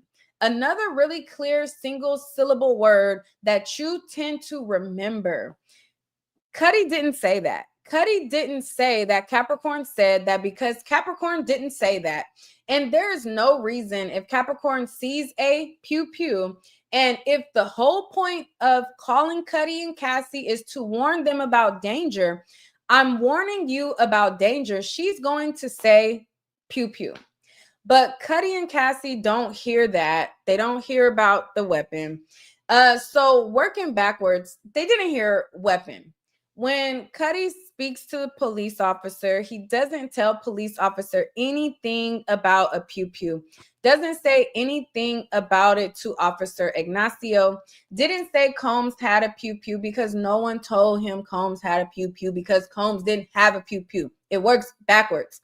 So when Capricorn says that Combs had a pew pew, that's not possible because if he would have had a pew pew, she would have said pew pew. Cudi would have said pew pew. Police officer Ignacio would have written pew pew in his report, and he wouldn't have written it up as a trespass, which is what he did. He writes it up as a trespass. Had he believed that Sean Combs had a pew pew, he wouldn't be writing this up as a trespass. So there's no pew pew. Capricorn didn't say pew pew because she didn't see a pew pew because there was no pew pew. Okay. A few more reasons why her story falls apart. It says, the times don't line up. She says Combs to him at 5:30 and then says she makes a call at 6:15. 6:15 a.m. Capricorn says, I make the call to Cassie at 6:15. Cassie and Cudi at 6:15. What do we know from the police officer Ignacio? He gets a call at 8:20. He gets the call at 8:20. And when he gets there, the Escalade in front of the house. So it's just not 6:15. And that's literally the difference between night and day. I mean, it's not like she's off by 15 minutes or 20 minutes. I mean, one is 6:15 and one is 8:20. So it can't be both. And she's clear as a bell that she called at 6:15. No other thing she says. It was a car chase. Let me read to you her testimony about the car chase. It says, answer. We heard a very fast moving engine coming up the hill. Question. What happened next? Answer. Out of the corner of my eye, I could see that it was Cudi. Puff looked at my face. I guess I gave him a visual cue that it was him. And he goes, there, that N word right there. Question. What happened next? Answer. Cudi pulled up next to the Cadillac Escalade, came to a complete stop, looked, and then took off and sped up the hill. Puff and Rube jumped in the car and we started chasing him. Question. How long was this chase? Answer. It felt like forever, but it couldn't have been longer than a minute. All right. So now that I read a little more, is it a little more echoey or is it still okay? Y'all let me know. If it's too echoey, I'll open the door back. All right. So it says, okay. It says, what if any other cars did you observe while you were driving at this time? It says, answer. Question. Cudi lost us. We turned south down Laurel Canyon. We heard sirens and we passed the police. Question. In what direction were the police headed? Answer. They were headed north on Laurel Canyon. We were headed south on Laurel Canyon. Do you think Cudi forgot he was in a car chase? He seems like a pretty together guy. Do you think he was in a car chase where he whizzed by police and just forgot to mention that to you? Officer Ignacio had enough wherewithal to get the license plate, missed the car chase. There was no car chase. There was no car chase. She is given a vivid detail about a car chase that didn't happen. And you guys have to keep that in mind. All of her testimony, let me see. The judge is going to give you a lot of instruction. One of the instructions I think he's going to give you is if you find a witness lied in regard to some material aspect of their testimony, you are free, if you think it's appropriate to do so, to disregard all of the witness testimony, all of it. You don't have to. You guys can do whatever you want, but it's going to be one of the instructions the court gives you about how you can, if you see fit, look at the witness credibility. And that's all you really need. I mean, she's saying her sworn testimony is that she saw a car chase and there's objectivity. Conclusively, there was no car chase. There wasn't, because we have a police officer saying there was no car chase. And we have Cudi saying there was no car chase. A few other things, small things, but maybe it's not so small. She says, yeah, from where I can see when the gate was open, I can see into the house. Okay. Police officer Ignacio says, you can't. My money is on police officer Ignacio. Between Capricorn and police officer Ignacio, I'm going with police officer Ignacio. You cannot see into that house. As I said, the statements are different. And the final thing, what's up with the call to Lauren London? Remember this? She mentioned this for the first time on the stand. She says, as a matter of life and death, I have to warn Cudi and Cassie that Puff's here with a pew-pew. And then I started asking her, well, did you call Lauren London? Yes, no, maybe. Yes, I called Lauren London. Was Lauren London on the phone when you were talking to Cassie and Cudi? Her answer was, it's possible. It's possible. Man, it seems like everything is possible with you. That there was a third person on the call. She was clear as a bell. She is clear as a bell on the stand. She called Lauren London. And I asked her, tell me exactly what you said to Lauren London. And her answer was, I came up here with Puff. I wasn't to run away. Who remembers what she was afraid of? Mountain lions? I'm afraid of mountain lions. That's what she said. Puff brought me up here. I want to run away, but I'm afraid of mountain lions. Now, I'm not saying mountain lions are not scary, but if you were just kidnapped at pew pew point, you wouldn't be talking about mountain lions. You just wouldn't. I'm afraid of Sean Combs with a G-U. I'm afraid because I just got kidnapped at pew pew point. What she said what she said was, I'm afraid of the mountain lions. I think we're done with this. There was no kidnapping. Can I tell you what I think probably happened based on the evidence? Combs comes to her house. It's early. They talk. If they get there at 5:30, they're probably in her apartment for because they have to be there at 8:30 because Ignacio is right. Ignacio is right. So they are there at 8:20. So if Combs comes to her apartment at the time she says, and we don't know that, that's right either. At 5:30, they're hanging out for 2 hours and then they go over. That's the only thing that makes sense because we know it's true. What we know for a fact is true because Ignacio got the license plate. So we know that's right. We know the Escalade was there at 8:20.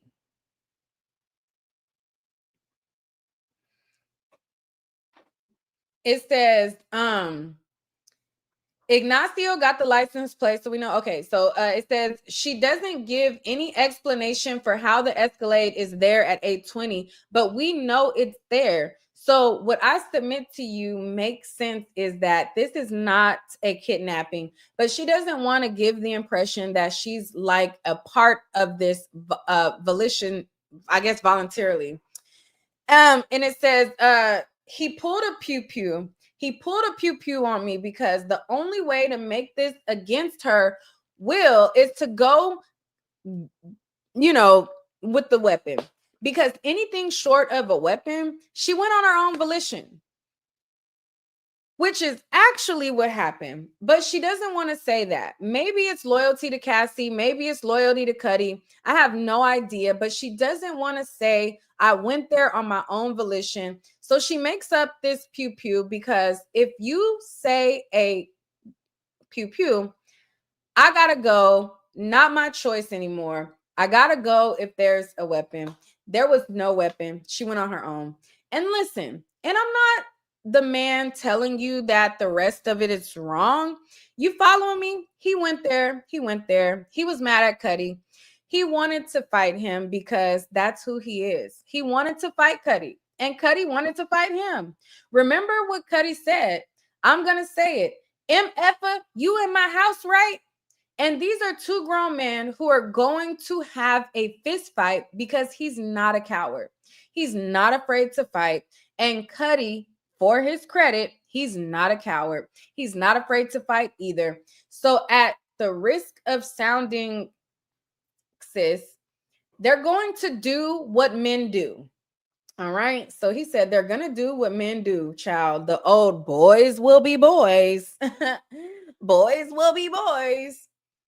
He said they're going to do what men do. They are going to have a good old-fashioned fist fight, which is why he didn't do anything to that man's car because that's not his style. He's a fighter. He's a fighter. Okay, and child, I'm gonna pause from reading. Yeah, we know he's a fighter because we saw the pictures of him whooping Cassie's tail. Okay, he was whooping her. So anyways, he says he's a fighter. He's a fighter. You have a problem with me, I'm coming to your house. I'm coming to you're messing with my girl. I'm coming to your house and we're going to fight. No weapons. We're going to fight. One of us is going to punch the other in the nose and get punched in the nose. And we're going to have a good old-fashioned John Wayne 8 a.m. Hollywood Hills fight. That's who he is. He went there to fight. Now let's talk about this nonsense with the Porsche. There's no evidence. I mean, no evidence that he had anything to do with the Porsche. Nothing.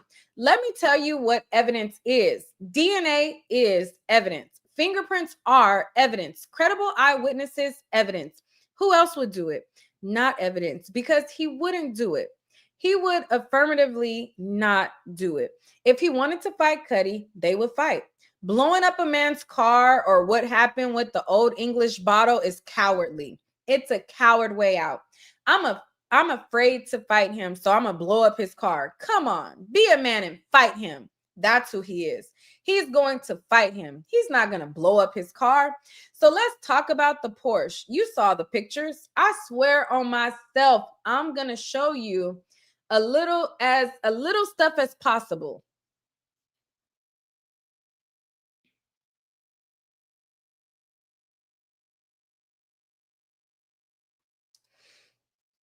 It says, oh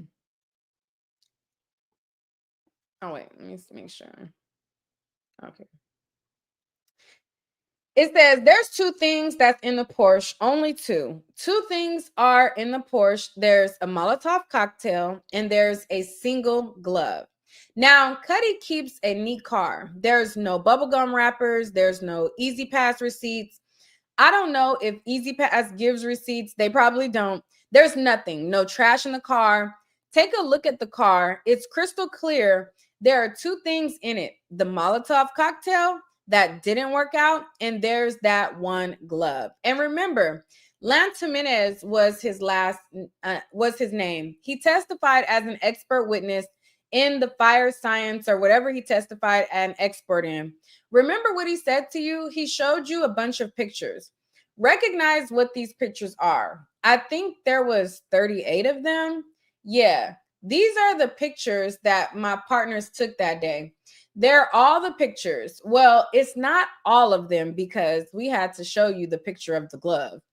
I know you were thinking, incident in California involving a glove. Really? It's true. We had to show you a glove. Why would he withhold a picture of the glove? Is there a good reason to not show the glove? They're showing you 38 pictures. Why not show you the picture of the glove? Why take the picture of the glove and say, you know what? They won't notice. All right. And let me pause and share let me see if I still have the pictures of the car loaded up. All right. So this is pictures that was admitted in evidence of Kid Cudi's car.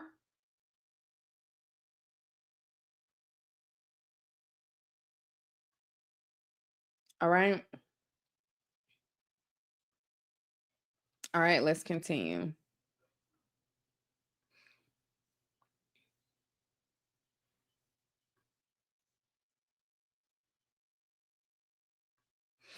It says, they won't notice. Yeah, these are pictures, blah, blah, blah. Not all of them. They plucked the glove from the pictures. Now, am I suggesting something? I'm suggesting the investigation stunk. That's what I'm suggesting. It's a terrible investigation. Let me tell you why it's terrible. He told you, he says, we recovered 2 fingerprints. Well, what happened to them? I don't know. Okay, he's charged with arson. That's real. You're going to go in the jury room and you're going to determine his fate on arson charge.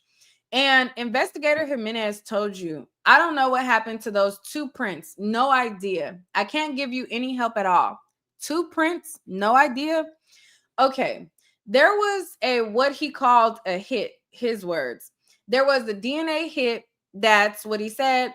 That's what he testified to. There was a DNA hit. Now, it wasn't enough DNA to indicate a person, but it was consistent with a female contributor.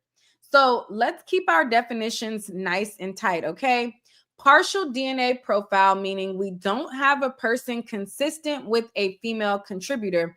Looking back, trying to remember what he was like on the stand. Did you find him kind of helpful? Did you think he was just not real? He wasn't really helping the process that you guys have to do. You would think this man never heard of the letters D, N, and A being in the same sentence. I have no idea. I don't do it myself. No one thinks you do it. You send it out to a laboratory like every police department in America. Of course, you don't do it. My partner sent it out. Where did you send it out to? I don't know. Can you imagine what his testimony would have been if it came back with his DNA? Do you think it would have been like that? He would have known everything about DNA. DNA is my middle name. Put partial female contributor. I don't even know when the results came back. sent it out to a laboratory. I have no idea. DNA, finally, in this case, there is evidence of something, and investigator Jimenez couldn't care less. Never followed up on the fingerprints, never followed up on the DNA, but he did two things, and I wonder if it's a coincidence. He tried to track down Cassie. He tried to track down Capricorn. Are they men or are they women? Huh? I wonder if that's a coincidence. Now, naturally, because he's a man, he's like, yeah, you know. But remember when he said about Capricorn, he said, I spoke to her brother and he fought with me. He says he obstructed my investigation. That's what he said. He said Capricorn's brother obstructed my investigation by being whatever, however difficult. Capricorn's brother was. It says, now I'm not saying Capricorn, please, when I tell you, I think something, I'll tell you. I don't think Capricorn did it. I don't think Cassie did it. I just think the investigation doesn't reveal to you who did it. That's all we're here to do. We're not here to solve the world crime. You guys look at evidence, okay? Now, another thing, he's trying to track down Cassie. He goes to the point of calling her father. Remember that? He called her father, who's a fireman, and they kind of had fireman to fireman talk. Hey, can you get your daughter to call me? Nobody ever called him. Maybe that's why he was so upset. He seemed upset on the stand. I'll let you guys figure it out. No one called him back. Capricorn's brother obstructs the investigation. He speaks to another fireman, can't get the daughter to call him. The one thing is very clear. He had nothing to do with anything. Now, I have heard at this trial, they keep saying that Sean Combs said he was going to do it. He was going to like blow up the car. And what they're talking about is this. They're talking about this email. This email is B, like boy 315. It's a government exhibit. They're talking about this email. Let's read this very important email and see if it says anything about I'm going to blow up a car. It's from Veronica Bang, which is, I don't know, Cassie's name to Capricorn and to her mother. The threats that have been made towards me and by Sean Puffy Combs, let's stop right there. What's going on there? Why is she calling him Sean Puffy Combs? She knows who he is.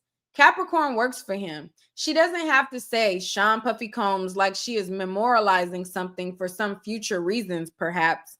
You know Sean Puffy Combs. I'm surprised she didn't put his social security number, last known address.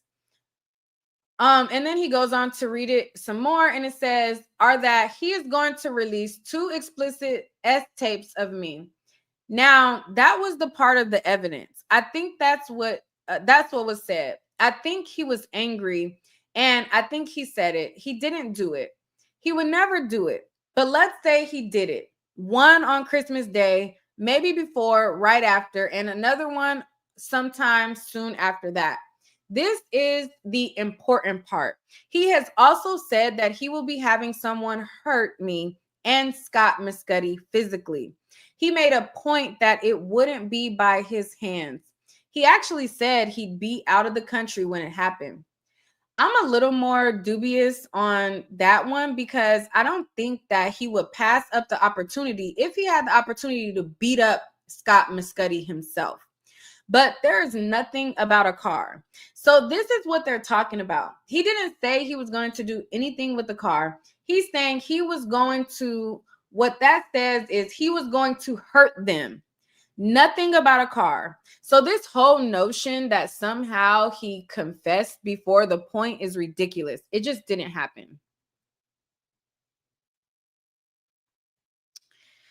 We're going to talk about there's an allegation that Cassie was kidnapped and was kept in the London hotel. Okay.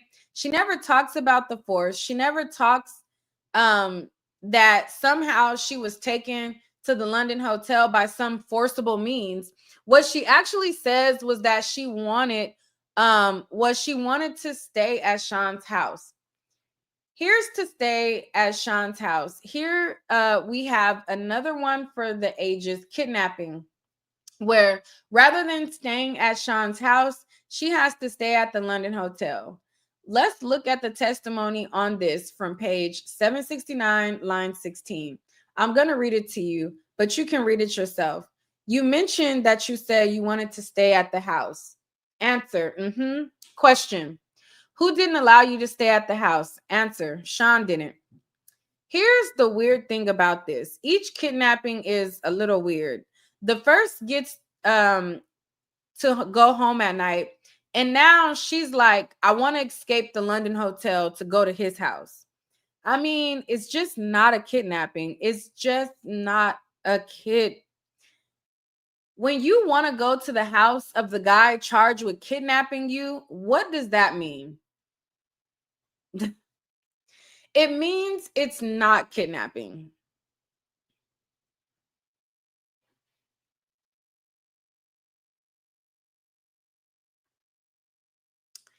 And she doesn't say anything about force. She doesn't say anything about that. And I submit to you that, listen, and we're going to take the DV. Let's take DV. Obviously, something happened. Obviously, there was some physical event and she had injuries. Okay. So she goes to the hotel as much for her own good as anyone else's. They don't want this in the press. They're public people. Something has gone on at the trial that really is unfair, which is that every event that could be sort of scandalous or bad press is only about Combs. That's just not true, though. Cassie is a public persona as well. And when we get to what happens with the videotape, you're really going to see that, because Cassie says something that's very important, which is, I don't want that videotape in the public. I have a movie coming out. So let's balance this out and see if for what it is. They don't want bad press. This would be bad press. I submit to you, listen, she probably would rather be at his house, but that doesn't make it a kidnapping. So this is not a kidnapping, because what she really wanted was to go to his house, okay? Bribery of the security guard at the Intercontinental. Let me read you the jury charge on this. This is the charge, page of 26. The conspirator gave or offered a promised bribe to a witness or a person about to be called as a witness, or a person about to give material information to a law enforcement official about a crime.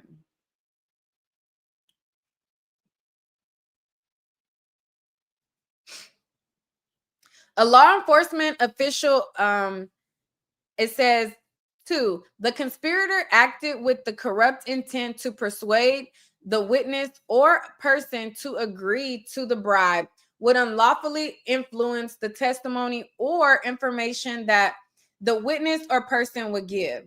This is about law enforcement. This is about influencing law enforcement. This is not about making sure you don't get bad publicity, okay? And that was everybody's motive that day. Everybody was moved to make sure we don't get bad publicity. Now, I want to read, before I go any further, I want to read you guys something that was testified to by Mr. Kaplan. And I'm looking now at page 2332, line 19. Question. So you had some measure of distrust for the hotel staff that they might release something? Answer. A large measure. Question. A large measure of distrust for the hotel staff? Answer. Question. And why did you have this large measure of distrust for the hotel staff? Answer. Because money involved and people want a payday. If they steal security footage, or if there's a security guard who leaks footage, or any number of permutations that could be like that, would have been severely compromised, and it would have been a terrible look on me. And it's not what I wanted. I didn't want his reputation to be compromised. Question. You think that would be unfair? Answer. I think that's the way the world works. Question. I mean, you used word You use the word payday. Answer. To like sell the video or the imagery to a news outlet in exchange for money as a hotel employee. That's what they're worried about. He testified to it. That's what they're worried about. They're worried about not about the police. They're not worried about the police. I mean, listen, it's a horrible video. It's a misdemeanor. They're worried about a terrible publicity. And that's what he says. That's what he says. And guess what happened? Footage never made it quite to trial. He's right. He's right to be worried. He was right to be worried that people are going to get a payday. He's right to be worried that if a hotel employee, gets something that could get him some money or her money, that they might do it. It happens, and it happened.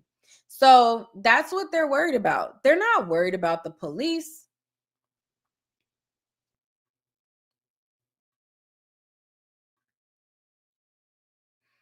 It says the police are nowhere in this situation. There's no police. The police are not called. Cassie doesn't want the police called. Mr. Combs obviously doesn't want the police called. No one calls the police. There's no police. Now, is Combs acting? I'm going to say it. Be mad at me when I say it. Kind of like a fool when he's calling Cassie. Oh, they about to arrest me. He's just trying to get her attention because she's angry. Damn straight she's angry. She should be angry. There would be something wrong if she wasn't angry. You saw that video. She's angry and he's calling her and she's freezing him out as she should. And he's just trying to get her attention, but there's no police. Now, at one point, he leaves and he goes to her apartment and he's banging on the door, maybe with a hammer. Maybe. Let's say it's a hammer. He's banging on the door with a hammer. It's very clear. I think it was Carrie Morgan who said one of the neighbors called the police. That's why the police came. The police come because he's banging on the door. It's like 6 p.m. It's 4 hours later. She testified. We're going through this in detail. Now, I'm going to pause reading right there because he's trying to minimize him banging on her door with a hammer. So he beats her up at the hotel during a freak off. They have this melee with the security. Then 4 hours later, he's at her door, banging on her door with a hammer. And they're trying to make it seem like, oh, let's say it's a hammer. No big deal. Maybe he's banging on her door with a hammer. A hammer at her door after he just whooped her ass at the hotel. The video that got released worldwide years later, 4 hours after that, he's at her door with a hammer, banging at her door with a hammer. But people say they act like fear and being scared of a person isn't a real thing. People say she could have just left. Oh, well, it was her choice. She could have just left. All right.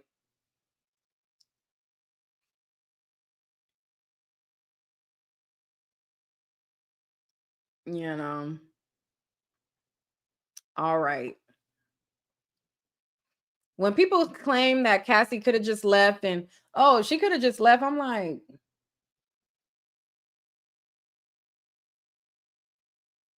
how many DV cases do you have, sir? That's what I be wanting to ask. That's what I be wanting to ask. Like, how many women have you taken advantage of and you think just because you didn't go to jail for it, that it's okay?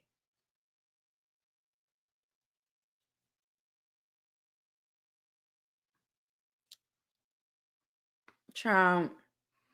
Somebody said she could have. Yeah, okay.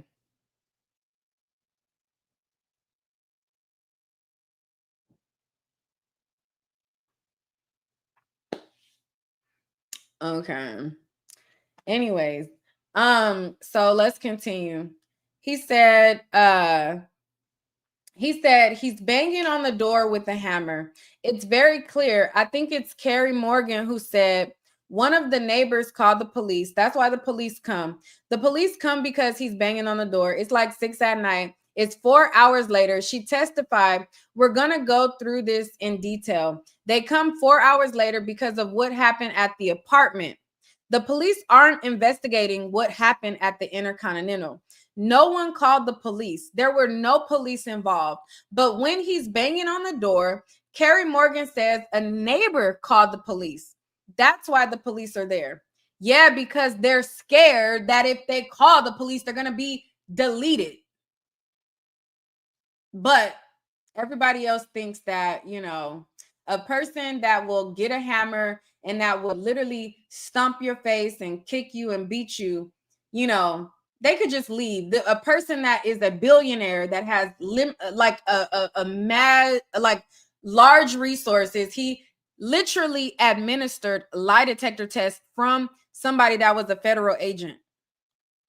This is a person that was a federal agent or just stopped being a federal agent was the person that's doing his backdoor lie detector test. But people want to act like, yeah, she could just leave. Like he don't have unlimited resources.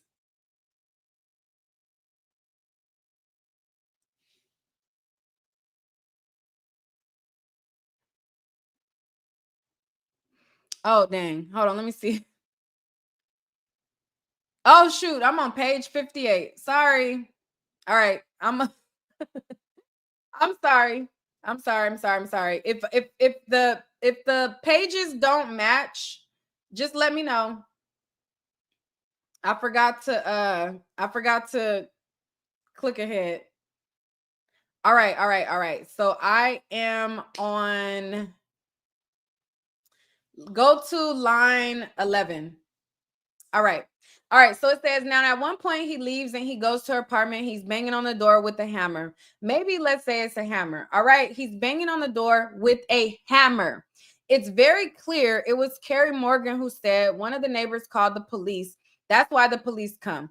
The police come because he's banging on the door. It's like 6 at night. It's 4 hours later, she testified. We're going through this in detail. They come 4 hours later because of what happened at the apartment. The police aren't investigating what happened at the Intercontinental. No one called the police. There were no police involved. But when he's banging on the door, Carrie Morgan says a neighbor called the police, so that's why the police are there. Don't mix this. It's apples and oranges. The police have nothing to do with the Intercontinental.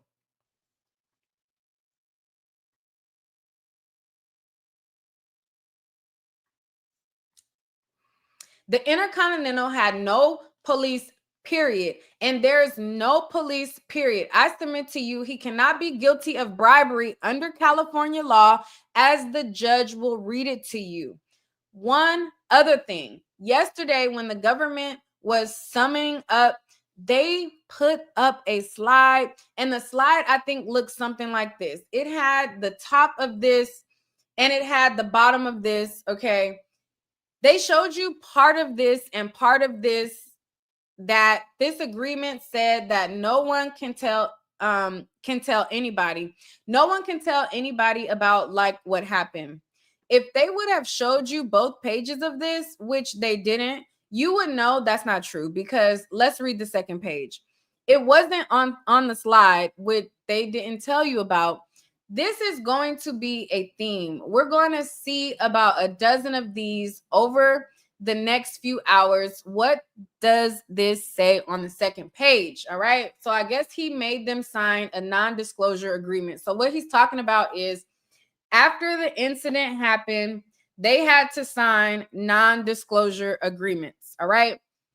So it says a disclosure of any confidential information in response to a valid order by a court or governmental body, or as otherwise required by law, will not be breach of this agreement or waiver of confidentiality for other purposes provided, however, that the recipient provides prompt prior written notice thereof to company and enable company to seek a protective order or otherwise prevent the disclosure.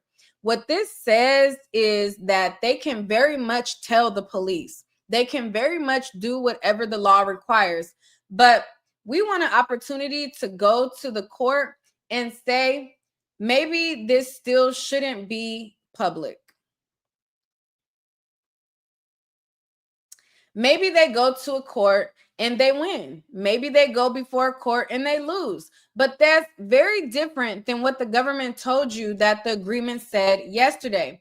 Why didn't they show you that part? Why didn't they tell you what it said? I mean, they want to convict him of bribery and they weren't straight with you. And that's a big deal. And we're going to come back to this a few times. Why don't they show you that the second page says, yes, it is in evidence. I get it. You can go back and dig up this stuff on your own, but they didn't show you in the summation. In the summation, they said it wasn't true. They said you can't tell anybody. Just not right. It's not right. And it's not true. All right. Now, again, they're talking about the NDA, and I don't think that they thought that they could tell the police. Now, as we've learned more about NDAs through the years, the NDA does not cover you from criminal acts, but a lot of people who have signed NDAs did not know that they couldn't go to the police. A lot of people believed when it said that they can't tell anybody, that they couldn't tell anybody. Okay? And so anyways, let's continue. So it says, why didn't they show you that part? Why didn't they tell you what it is?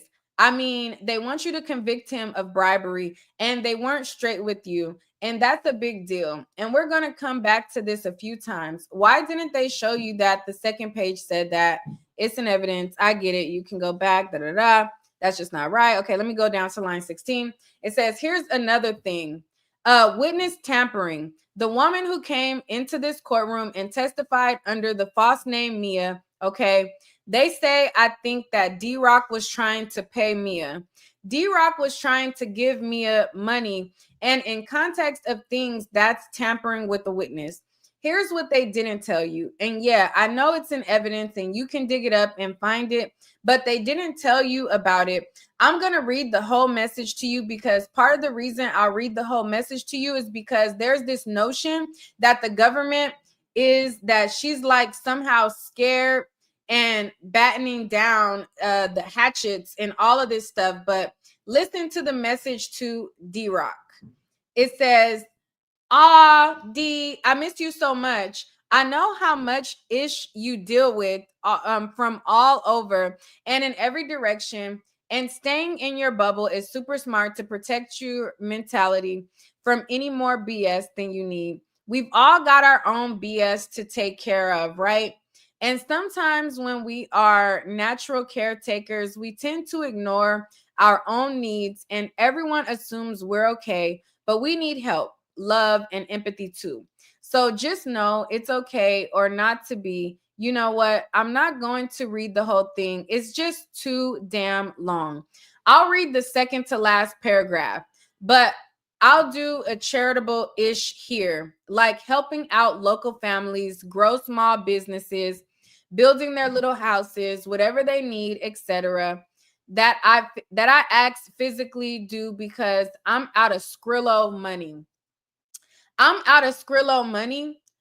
Why does D-Rock offer money, which we'll get into in a minute? Because she's telling him I'm out of it. Do you remember them telling you that yesterday? They didn't tell you that yesterday. Yes, I know. They can come up with on rebuttal and say, yeah, it's in evidence, but they didn't tell you. They want you to go back and deliberate about witness tampering, and they didn't put right in front of your face, right in front, that she says, I'm out of Skrillo money. What does D-Rock say back?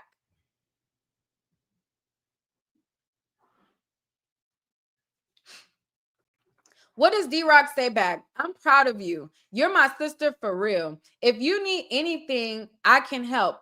I'm not rich, but I'm not broke either. I love you. Let's talk sometime tomorrow. It says, come on. You guys have to decide this case on the actual evidence, and you guys know that. They should make the job easy for you. They shouldn't make you have to go find things in evidence. They should have showed you that.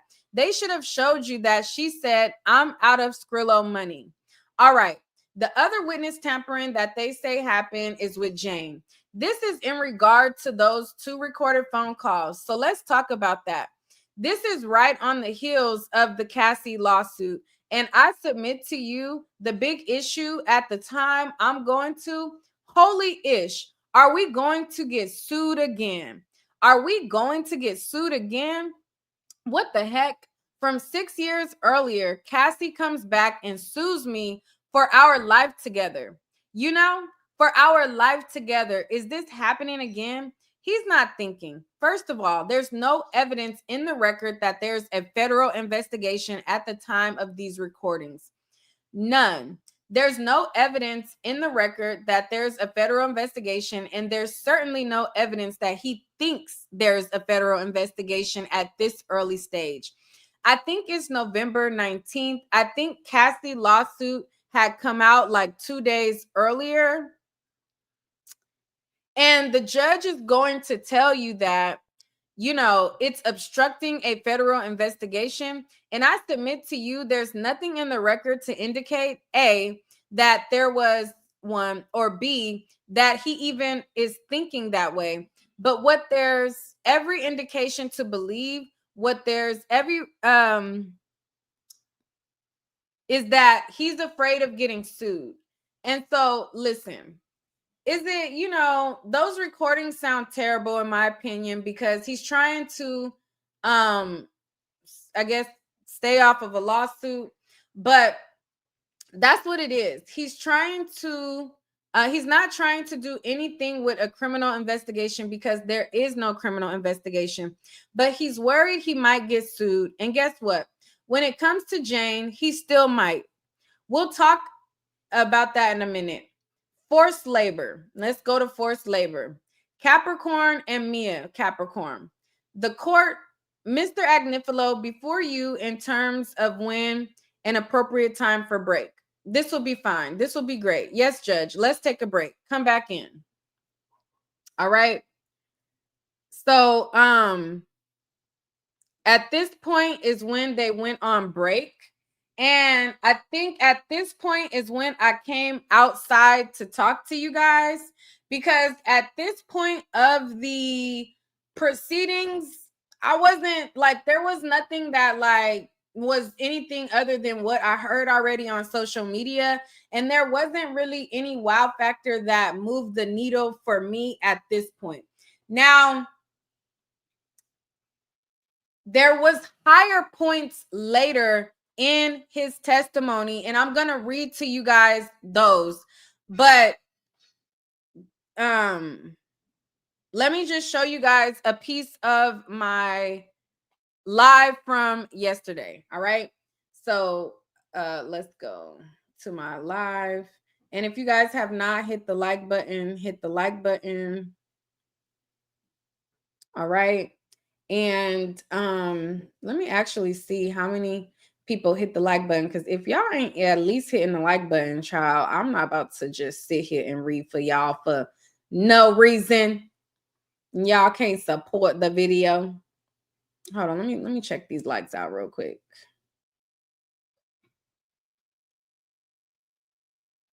Y'all definitely could do better with the likes. Definitely can do better with the likes.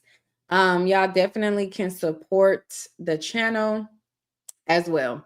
Now, let me go to my video yesterday.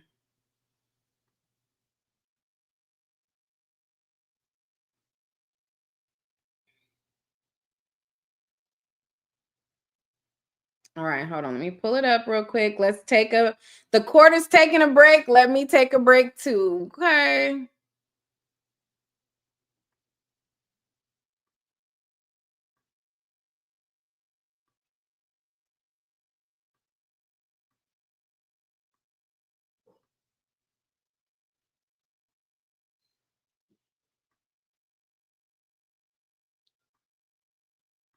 reporting live from the Diddy trial, aka the complete zoo and circus. Okay, it is a lot going on, and it's always a crazy, crazy, crazy show. Now, we are on lunch right now from the closing arguments. Earlier, if you guys are on my live, I did an impromptu. Oh, wait, this was lunch. This was lunch. This wasn't at that break. Interview with CNN. Shout out to Uda. He gave me the alley-oop. And I am so happy about it. Hopefully I make the cut. They were talking to content creators that are basically covering the trial and getting everyone's opinion on it. So I was happy to kind of smooth on in. The only thing is, I'm like, child, the girlies wasn't situated like they were supposed to be situated because it was so impromptu. So I didn't really even check myself or make sure everything was right. So hopefully it's given okay. Hopefully it's all right. But I don't know. So the defense is giving their closing arguments, and everybody's opinion about how well they're doing is split depending on who you talk to. Okay, and it really, really, really breaks down the dynamic of male and female, and I guess that's why it's important to have both male and female on the jury, because if you talk to any of the women like myself or some of the other content creators, media people, regular common folk who are looking at it, they feel as though it's hogwash, it's weak. Now, if you talk to the guys and the men who feel like they admire Diddy or admire him, or people that already feel like, you know, oh, these girls were complicit, for them, they feel like the defense is doing an amazing job. Now, one of the things that they were showing was the Intercontinental video where we all seen her get the beat down. And he was kind of trying to reshape the narrative of what was happening there. Now, in my opinion, I don't really think he did a really good job as it pertains to changing my mind about it. And some of the things that he said was kind of contradictory to me. All right, so let me pause that because we haven't necessarily got to that point yet. I just realized that this was the lunch break, and we ain't got to that portion yet. So let me continue reading on. But that was me yesterday at the courthouse, and let's continue reading some more because this was the first break. Now, after this break, Agnifilo got in trouble by the judge because he said, I think this is where he got in trouble from the judge, because he said something that the prosecution objected to.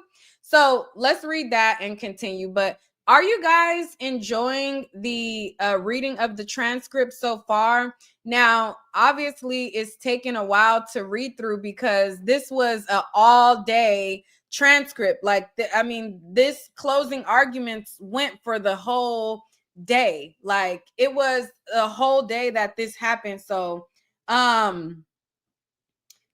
you know, it's taken a while to get through, and y'all know with my little breaks and all that and my little random tangents, I get a little off course. But if you guys are enjoying me reading the transcripts, y'all let me know. Hold on, let me share.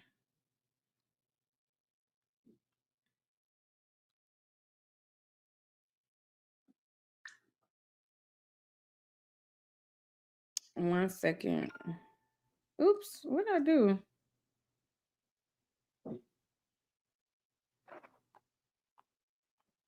Why is it on that screenshot? Okay, I'll have to figure that out. But anyways,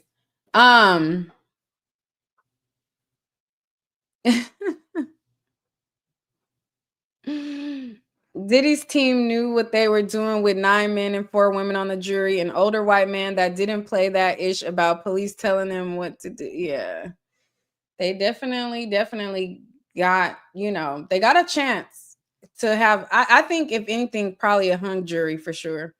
But we shall see.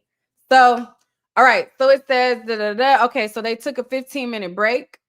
And then Miss Comey, who is the prosecutor, said, Your Honor, I will have an issue to raise. We can do it now or after the break. The judge says, let's do it now.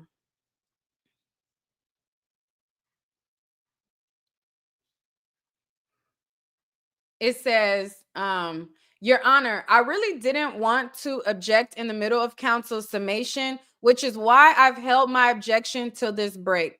There were 3 categories of deeply objectionable commentary and that we think require a curative instruction. The first is Mr. Agnifalo's suggestion that the jury should consider why the government charged a particular racketeering predicate. That's wholly inappropriate. That crosses the line that we discussed the other day. It's not proper to invite the jury to consider the reason why prosecutors brought a charge, and that is word for word what Mr. Agnifalo told the jury they should do.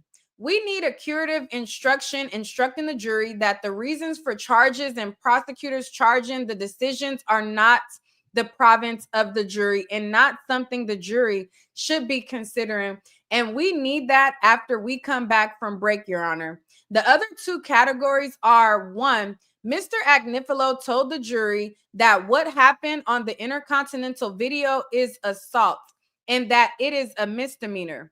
Number 1, there is nothing in the record to tell anyone what kind of crime assault is. And number 2, it is wholly inappropriate legal instruction that we have just gave the jury. So similarly, we would ask for a curative instruction on that point. Third, Mr. Agnifalo has repeatedly suggested that the government has charged Mr. Combs with kidnapping, arson, bribery, and witness tampering. We have not. We are asking the jury to find those charges. They are part of the racketeering activity, and that is a misstatement of the charges and a misstatement of the law. And so we need that to be corrected as well, Your Honor. Those are 3 things that are legally incorrect and legally improper for this jury to hear in this summation. And that is what the prosecution had to say when they went on break. They said, dude, they're legally saying the law wrong. Okay, they're lying to the jury. That's pretty much what she's saying to the judge. She's literally saying, hey, judge, I need you to let the jury know that they're lying to them. All right. So, she raised that on the break. All right. So, she said, she said, the judge addressed Mr. Agnifalo, and they said, Mr. Agnifalo says, yes, judge, I plan on getting to the RICO conspiracy in a little while in my summation. I was going to make that clear. I don't think it's an unfair way to put it. I mean, I didn't say he was indicted with those as counts, but he is charged with the racketeering activity. And I'll make it clear when I get to that part of my summation. I want it to be clear to the jury as well. The judge says, what about the other 2 issues? Mr. Agnifalo says, I think it's a fair comment. I think that if the jury thinks that a charge is wholly unfounded with no evidence, that they can consider that in the way they see fit. I'm not asking the jury to question why the government made charging decisions. That's not what it is. The judge says, well, I mean, this is what you said. You said, why charge a kidnapping where the evidence is that he didn't have anything to do with it? Why charge him? You are allowed to ask that question, and you can come to whatever answer you think is the right answer. And Agnifalo says, what I'm saying is that, in my view, the judge says, well, what I just read to you, which is what you said, you'd agree that that is not appropriate. Diddy's lawyer says, I don't know that I agree, Judge. Most respectfully, I want to agree with Your Honor, and I think mostly do. I think I'm allowed to be sarcastic. I think that if a charge is beyond the pale, I can make that point. And that's what I was doing there. The judge says, and what about the third point, which is the issue concerning the Intercontinental video? Diddy's lawyer says, the government is claiming that they were motivated by law enforcement concerns, and it's a matter that is, you know, a state matter. There's no reason anyone would think of this that it should be a federal, you know, what happened at the Intercontinental would ever be charged as a federal crime. And I think it's a fair comment. The judge says, all right, what does the government propose is a, do you want to take a couple minutes and come up with? And Ms. Comey says, yes, Your Honor, we will propose instructions for all three. And after the break, we'll come back with them. Thank you, Your Honor. And then he says, all right, let's break. All right. So, Byron, the investigator. Hello. What's happening? What's happening? What's up? So you have been very, very vocal in the chat, and thank you for the donations, by the way, making it rain a little bit, you know, you making it sprinkle a little bit. Not rain, sprinkle. No, I'm kidding. A little sprinkle. A little sprinkle. Yeah. But yeah, so what's your thoughts so far? I'm passionate about this case. You said what? I'm extremely passionate about this case. Okay. I feel hold on 1 second before you go. The people who are confused, somebody said, I'm confused. Is this closing arguments?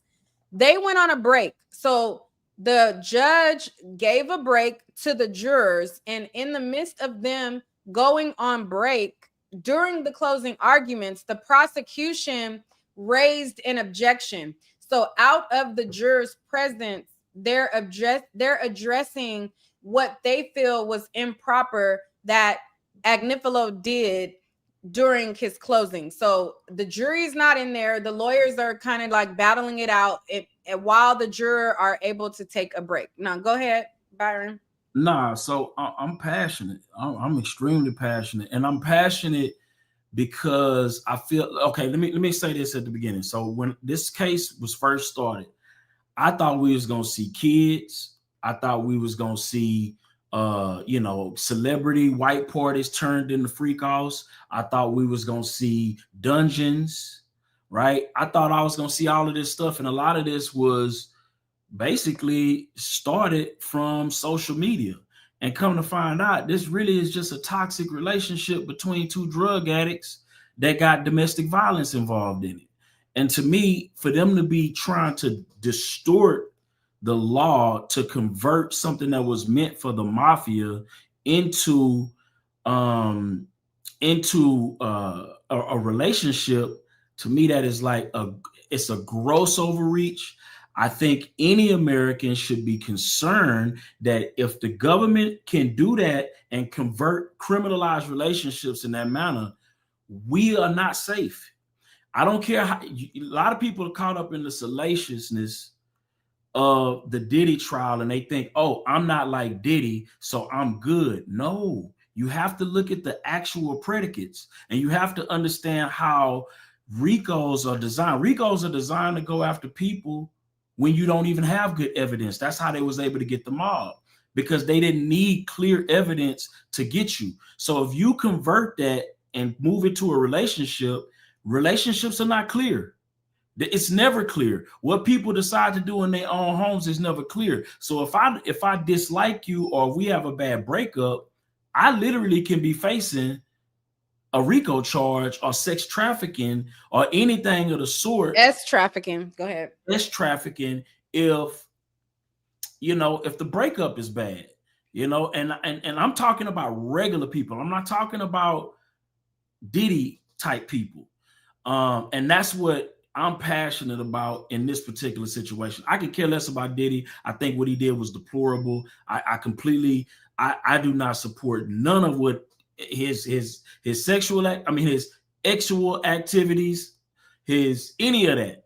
But the fact that they are cheating to get him, I ain't with that. The government got it. If you're gonna get him fair and square.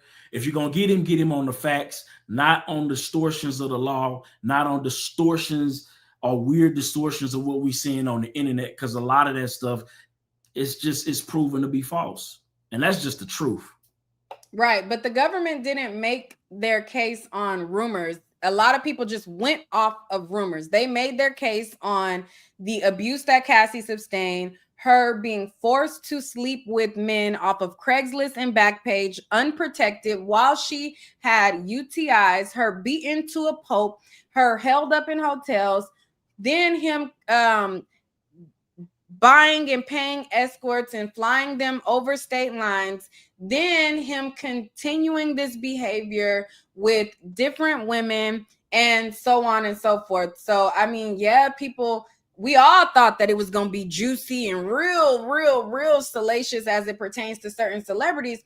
But let's not act like what he actually did was not heinous in itself. Like, no, it was. But I'll say this. A lot of people are saying forced. I'm only hearing forced in the media. I did not hear Cassie, and maybe you can help me out. But everybody doesn't have the language to articulate what they've been through. Just because she didn't say I was forced and she didn't use the word forced doesn't mean that's not what it is.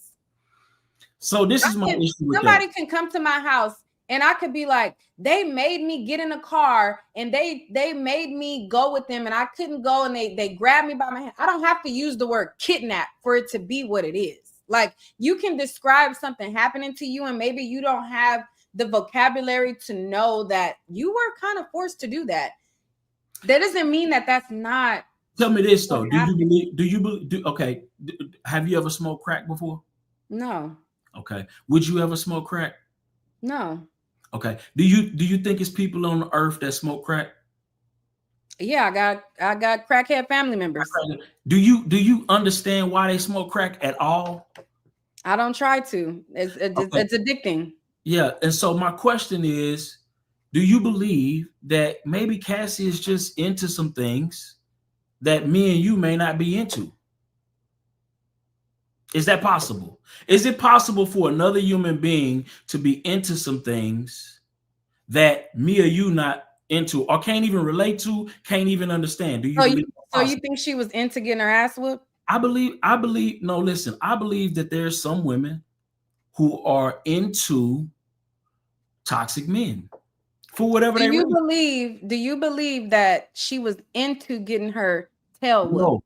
No. Do you believe that she was into getting her face stumped in? No.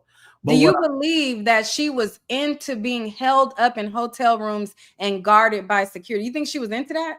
Potentially. Like that was turning her on or something? Like she was really going, like, even though there's text messages as it was happening that demonstrated that she was scared out of her mind and she was confronting him about it. But you believe that she was into that? Based on what she said in the text, I can only go based off what she said. What she said was that she was into FOs. That's what in 2009 when they first got together. But what I'm saying is it fair? They took a text message from the first time when things might have been all right, when she didn't have to get down on her period no matter what, where she didn't have to sleep with them when she was itching and burning down there no matter what. Like in the beginning when it was just occasional, okay, you know, we have a little hookup here and there. That's where the text message came from. I can only speak. After that, there was text message after text message after text message of her talking. Did she also say that when the last question that they asked her, do you remember what she said? They asked her, how do you feel about Diddy? Do you still love Diddy? You know what she said? I loved what we had. Is that a fact or is that false? She said, loved was the word she used. I loved what we had. Does that sound like somebody who was forced into FOs? That sounds like she had a complicated relationship. And at sometimes the relationship had good points. So my question is, it goes back to the analogy of the person on crack. I don't understand why people smoke crack, Nick, but it's people who smoke crack. Would you agree or disagree to that? We already went over that. So my point is, why can't it be? Oh, let me explain something to you. You know Somebody said, "Girl, you're cooked." If you think that he's cooking me, child, please.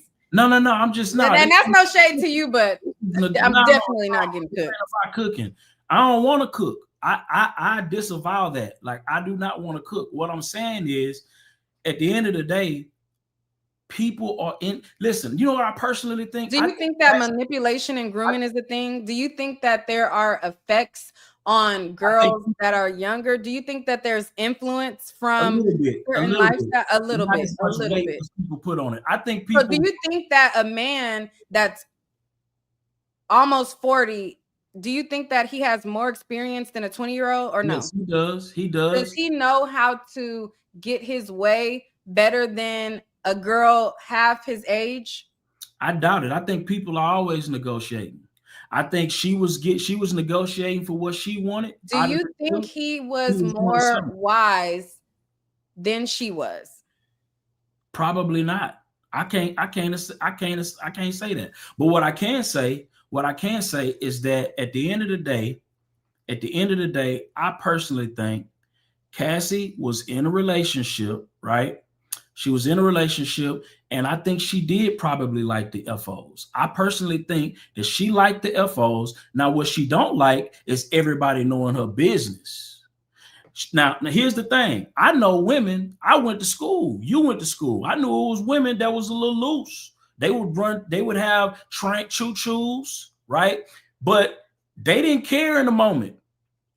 They only care when people in the school found out. This is reality. We talking reality, right? Right? People are more. I think Cassie was more embarrassed by us finding out, the people finding out, than she was offended by actually doing the acts.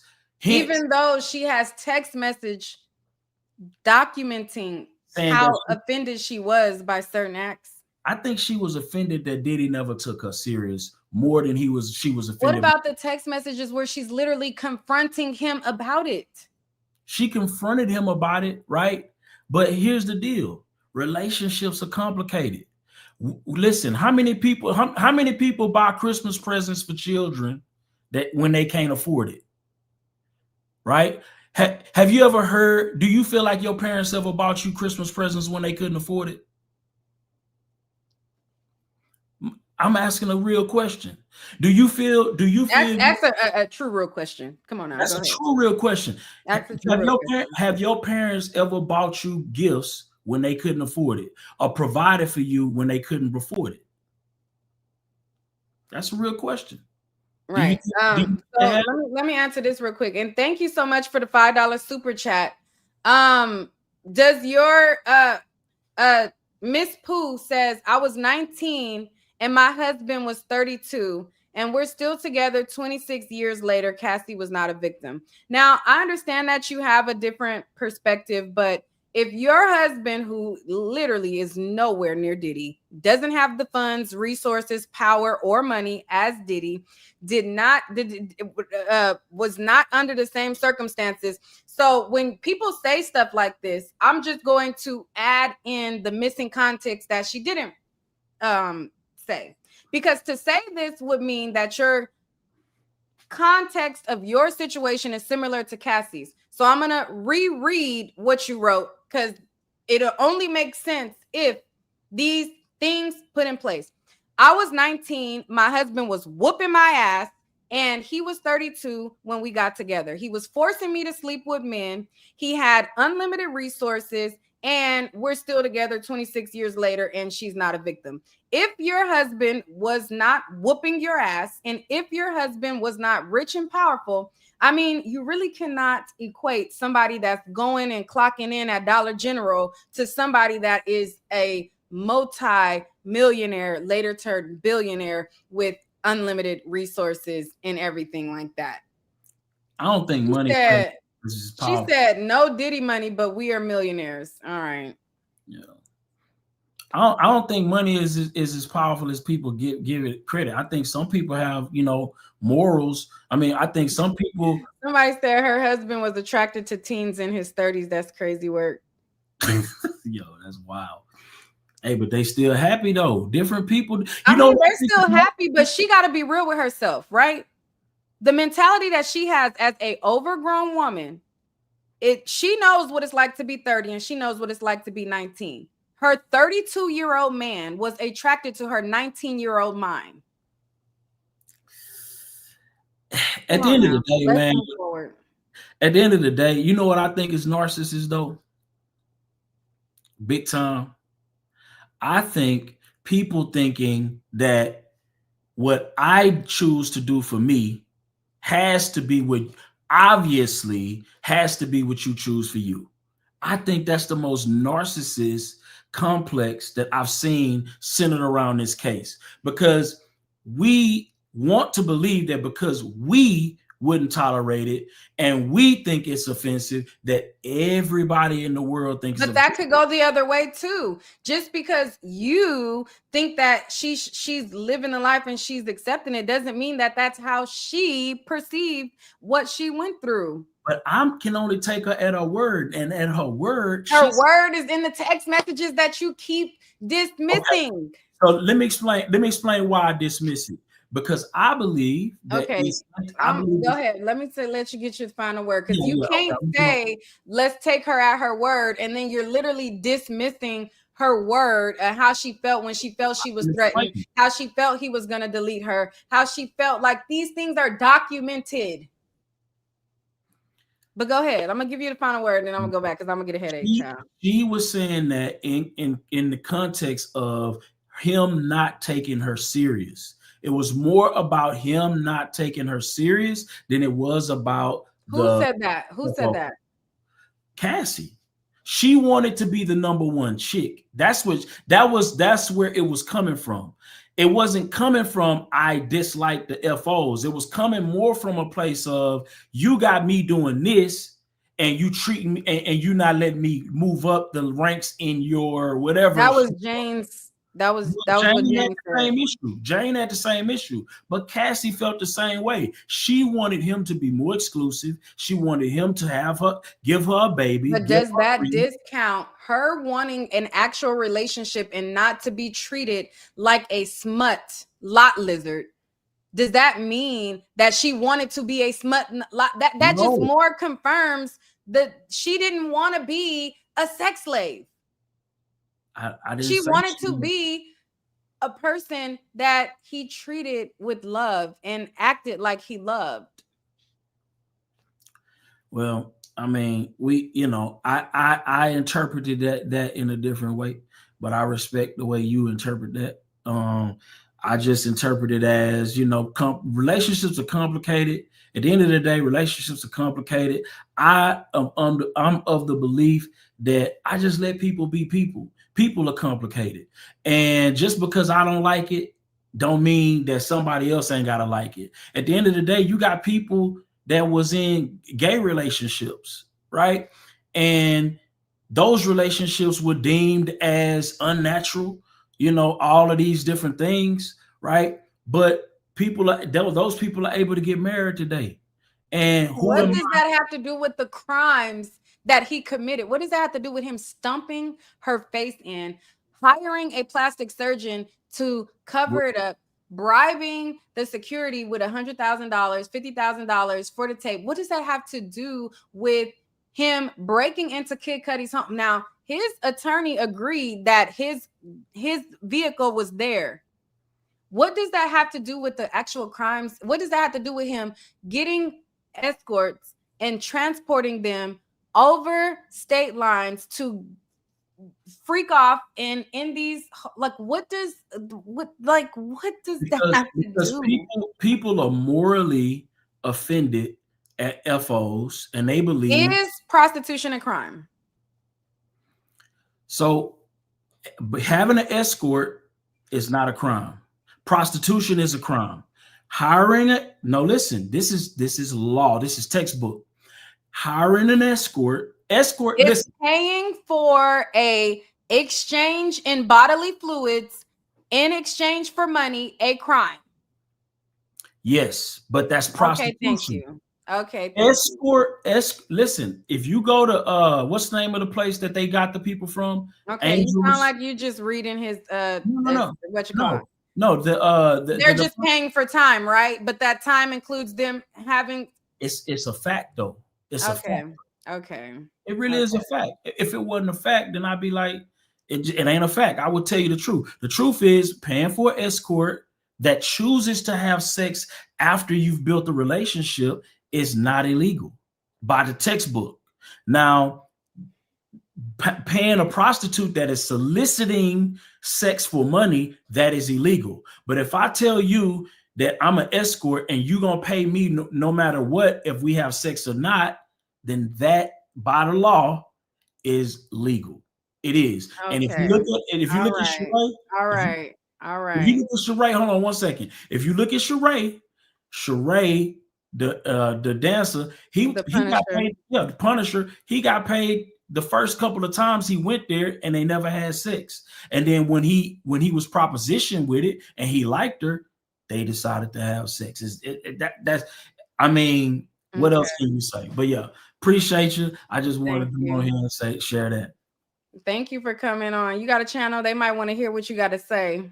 I ain't that active, but and I definitely not gonna be active talking about this on my channel. I talk money and other positivity things. So yeah, so that's that. Okay. All right. Well, thank you for coming on. All right, so let's get back to the and you can stay in the back if you want. I'm gonna read some more of this transcript. So let's get back to the transcript. So he came up when we were taking a break from reading the transcripts. I'll drop the link again later on for other people who want to come up. Now, I'm not going to agree with y'all all the time, but y'all can still come up and tussle if you like. Miss Pooh says, what's weird is people probably never married, can't stay in a relationship, trying to call other people weird.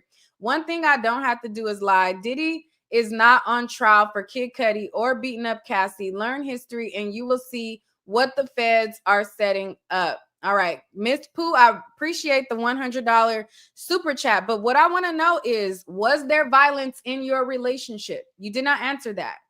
All right.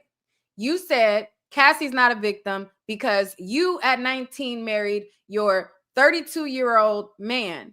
But was violence, was he whooping your tail too as well? Were you sleeping with other men as well? I'm trying to figure out how your relationship compares to Cassie's relationship.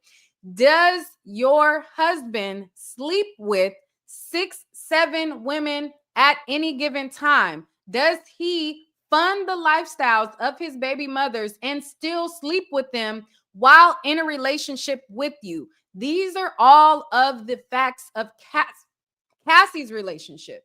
So to say I was 19, I dated a 32-year-old, she's not a victim, are your circumstances the same?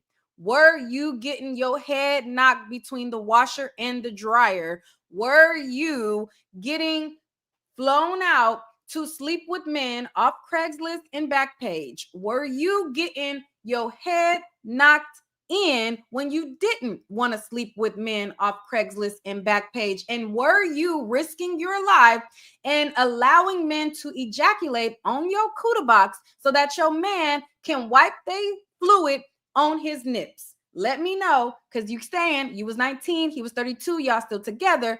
Did he have outside baby mamas? Was he constantly sleeping with people? Was he making you sleep with people? What's the correlation? I'm just trying to match it up. But I do appreciate the super chat. That is appreciated. I'm just trying to, figure out how your situation and her situation is the same. All right. Now let's get this up here. So let's continue. All right. So what we're reading now is a discourse between the prosecution, the judge, and Diddy's lawyer. During his closing arguments, they said Diddy's lawyer said things that they felt was incorrect. So they put an objection on the record, and the judge now is going back and forth as to what he should do about it. All right. So we are on page 68. Now, I don't think I'm going to read every single page. It's 220 pages and we on page 68, child. It's a lot of pages. And y'all ain't supporting enough for me to be dedicating that much time. But I do want to read a good amount for y'all. So I'll probably spend another hour with y'all, maybe. But the support got to be supporting in some kind of way to keep me here. Now, Brian, the investigator, he made a sprinkle. Now, I'm not saying y'all got to make it rain, but I mean, y'all could, you know what I'm saying? If y'all enjoying the transcripts, y'all can make it sprinkle a little bit more than that. All right, now let's continue reading. So that's what's happening right now. This is the closing arguments, and they're taking a break to argue what he did wrong or right. So it says, okay. So the judge told everybody to sit down so they can hash this out. And let me see. Oh, this on page 68. All right, let me go to the right page. All right, so he says, please be seated. Ms. Comey, did you have something? Ms. Comey says, yes, Your Honor. Ms. Steiner emailed CCN defense counsel to Chambers our 3 proposed curative instructions. The court says, all right. Mr. Agnifilo says, I'm going to rely on counsel. The court, Mr. Agnifilo says, unless you want me to do it. And then the judge says, please do it again, because as to the 3 issues that were identified, I think the government validity has been indicated that those would be grossly improper. All right, just to be blunt about it, especially the issue considering the propriety of charging decisions and why certain things were charged, and inviting the jurors to consider those things which are not evidence in this case. The jury is required to follow the instructions on law that I give and consider the evidence that has been presented in this case, not to speculate about the nature of the charges or why certain things were charged. In fact, speculating about the nature of the charges is one of the agreed upon instructions that the parties proposed. It says, the parties proposed that I give to the jury, they not speculate about the nature of the charge, which is exactly what you invited the jury to do. So the instruction that I would give to the jury will be as follows. There was a suggestion during the defense closing that you should consider the charging decisions made by the prosecutors. In this case, it would be improper for you to consider such matters in your deliberations, and you should disregard these comments. I will also remind that that I will be instructing you on the law in this case and what I instruct you, and not anything that the lawyers have said about the law are the proper instructions here. And I think that does the trick in terms of the various issues that the government has raised. Ms. Shapiro says, Your Honor, I would like to put something on the record about this. I understand the ruling, but first of all, what Mr. Agnifilo did with respect to the matter of the charging was not improper at all. His point was simply there's no evidence here, and the jury is entitled to consider why the case was charged when there's no evidence. That's the first thing.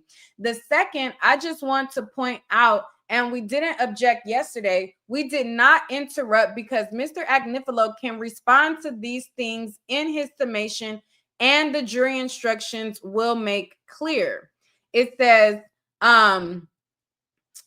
but I do want to note for the record, since you've called out Mr. Agnifilo and in the court, well, let me stop you there, blah, blah, blah. So he was basically in trouble for suggesting those things. And let me go back to the closing arguments, because let's skip ahead. All right, so he gave the instruction to the jury on what they should consider and everything like that. And so then they presumed with the closing argument. So let me skip ahead because child, we'll be here literally all day. All right. So it says, Mr. Agnifilo, he may proceed, and it says, all right.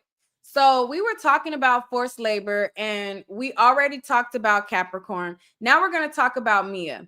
Every indication, and this is where sort of love and money come together. There is every indication that Mia loved working at this company, working with Mr. Combs, loved the work she did. And so this forced labor is forced labor. You wouldn't think of forced labor when someone is crestfallen and even self-deletion that they've been fired, right? I mean, if it's forced labor, you want to get out of there any means possible. But what you remember from the testimony, and I'm not going to belabor it because I think you remember a lot of it, is that Mia seemed to express a great love and admiration for Mr. Combs at every step of the way. She was enthusiastic. I'm not going to show you the video clip. I think you probably remember it for his birthday. You know, pop in, remember all that stuff. That's her real name. What I submit to you, and listen, you guys, what I say about this doesn't matter. It's what you guys think. I think you have every reason to conclude that she took on a false persona in the courtroom. That's just not what you saw on the video. And I felt like maybe I need to play it again, but I think you guys probably remember it. It says,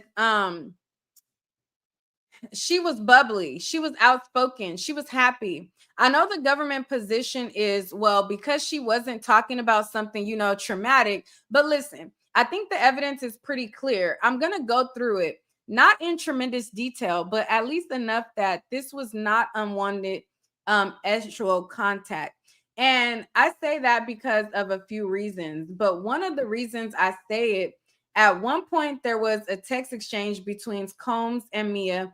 And Combs says, I'm going to tell Cassie about us. Do you remember that? I'm going to tell Cassie about us. Now, if he was assaulting her, why would he kind of stir the pot, right? I mean, if it's like I did something to you that's a crime or that's improper or something that I should never have done, why am I going to say I'm going to tell Cassie about us? Because what he's inviting at a minimum is for Mia to say, well, then I'm going to tell her what really happened. But the problem is there is no what really happened. What happened is something consensual happened. It happened, and Mia and Cassie are friends. Cassie doesn't know about it. Mia doesn't want Cassie to know about it. And so the pressure point that Mr. Combs uses in that instance is, yeah, I'm going to tell Cassie about us. What that basically should say to you is this was imminently and undoubtedly a consensual thing or series of things. When she says that she didn't want to do it, that's that it was done without her consent.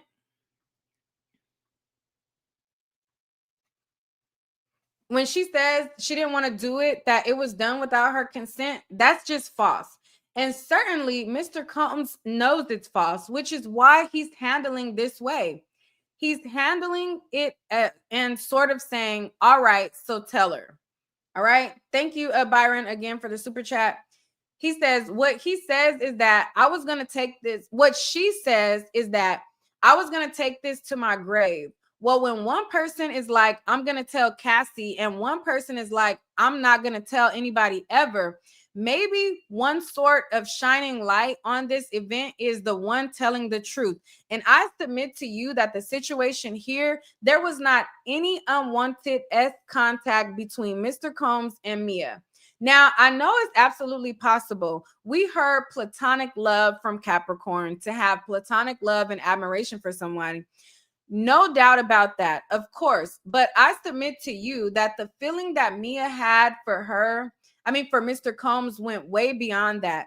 And I don't know, Mr. Steele, when he was doing his cross-examination of Mia, showed you all these Instagram postings.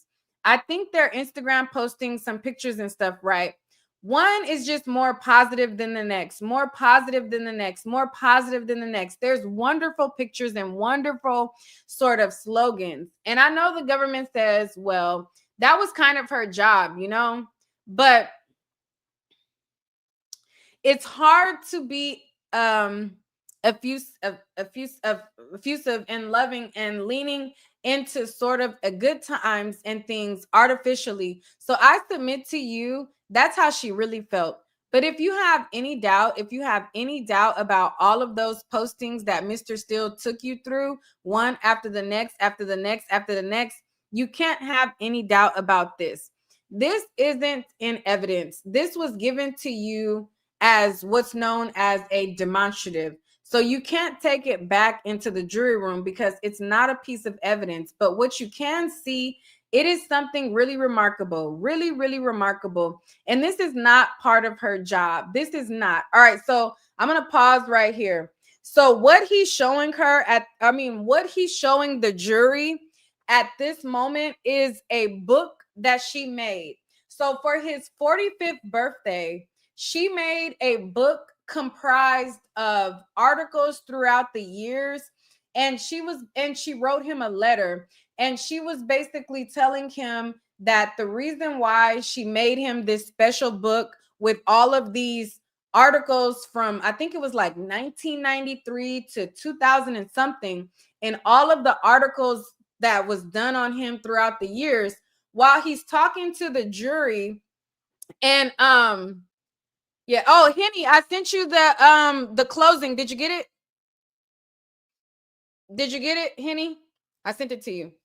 So while he's talking to the jury, he's basically flipping through the book and he's showing the jury this book that she made for him. And then he puts on the screen a letter that she wrote for his 45th birthday. So while he's talking to the jury and saying these things, we're all looking at the screen and it has this letter up there. Okay. And it has this letter up there that she wrote to him on his 45th birthday. So I just kind of want to set the stage for you guys and what's happening in this moment and what he's talking about. So so he says, like, this isn't evidence. So he's flipping through the pages and then he's saying, I mean, I can't imagine how long this took. I mean, it's just article after article. Here he is, a young man, and so he shows them the book. He has a whole life ahead of him, article after article. It's just remarkable. And you know what? What she wrote is remarkable, and that is in evidence. You can take it back with you. I mean, you can't take it back with you. It's just so remarkable that I'm going to read it to you. It won't take too long. So the note that they had on the screen for us to look at, this is the note that he reads. It says, "Happy 45th birthday, Puff Daddy. Puff, sometimes life goes by at a catastrophic speeds where you never get to live and enjoy the now. Things that used to feel unattainable and symbolic of success can become the norm and lose all of the adrenaline and excitement. It is used to stir up, and life keeps going and going, and each new height reached is a celebration moment in the world of getting to the next goal. All of this to say that I hope on this day that you get to sit back and actually take it all in of how much you've accomplished, how far you've gone and are still going." So I put together this book of magazine articles from 1991 to 1999. This is from 1991 to 1999 that I hope will stir up nostalgic feelings of when you got started and how you felt and what a dream to you. Then that's an everyday reality. So for yourself, you can tell your younger self how great you've become. Not that you'll ever forget your past, but I hope it reminds you of when this world made your eyes light up. Happy birthday. And then, so that's the message that she wrote for him. And she's the girl that he was sleeping with behind Cassie's back, that she says that he was taking it without her consent and she was his assistant. So he goes on to say, She loves him. She loves him. You can't fake that. You can't act that. I think there's every reason to think what she did in this courtroom with you was acting. But what she has here, that's real. All right. He says, I'm going to go one step further. I think she loves him. So I don't necessarily mean romantic. I mean like almost something purer than that. Like he is people's worlds. Don't lose sight of that. He makes people's worlds. It's not just business. He gives people a home. These things, the business that he built, forget the business part. And then it says, I want to show you a picture. I wasn't going to do this until later, but I'm going to do it now. I'm going to show it to you. I want you to read. I want you to look at the picture. I want you to look at the picture and I want you to think of a word or phrase. I'm not going to ask you what it is because we're not in school. I want you to think of a word or phrase that's come to mind, that comes to your mind. Just look at it and think of a word or phrase that comes to mind. Is it like joy, family, home, belonging, diversity, racketeering enterprise? So what he's showing now to the jury was an IG post that Mia posted to her page, and it was all of them in it. So like everybody that worked for Diddy and and like KK and her, and I forget where they were, but they were like outside somewhere. And like all of the security, Diddy, her, like the other people that worked for Diddy, they were all pictured in this picture. And it was posted by her on her Instagram. And so he made it big on the screen. And I guess all of the people in the picture, like they were smiling, they were like happy and stuff like that. So when he's asking the jury, like, oh, think of one word when y'all said sound. Well, let me check my sound. Hold on. It's showing on my side. The sound is still good. Is the sound off? My side is showing the sound is still good. Oh, okay. All right. So at this point, like I said, he's showing the jury a picture of all the people that work for him that she posted. Oh, okay. And so he was asking them, like, what does this look like? Does this look like a racketeering enterprise to you or whatever? And then so he says, this is your racketeering enterprise, folks. This is your racketeering enterprise. There's KK, there's D-Rock, you have Fahim. That's your racketeering enterprise. So whatever word you thought, whatever phrase you thought, that's not the government. That's not what the government thinks, because this is the inner circle. We've now heard so much about. This is the racketeering enterprise. And I'm quite sure that that's not the phrase that you came up with. The real trial, the trial based on evidence, is that he created a remarkably special place. He moved people. He moved them in their hearts, in their souls, and they wanted to stay. Not because it was easy, because it wasn't easy, but because it was worth it. And that's what we want. We want something that's worth it. We want something that's meaningful.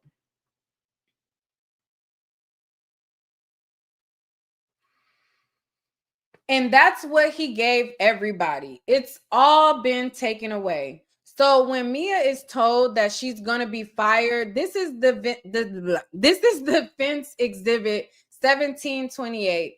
And she's going to leave this special place. She's going to leave the place that Sean Combs built for her and everyone.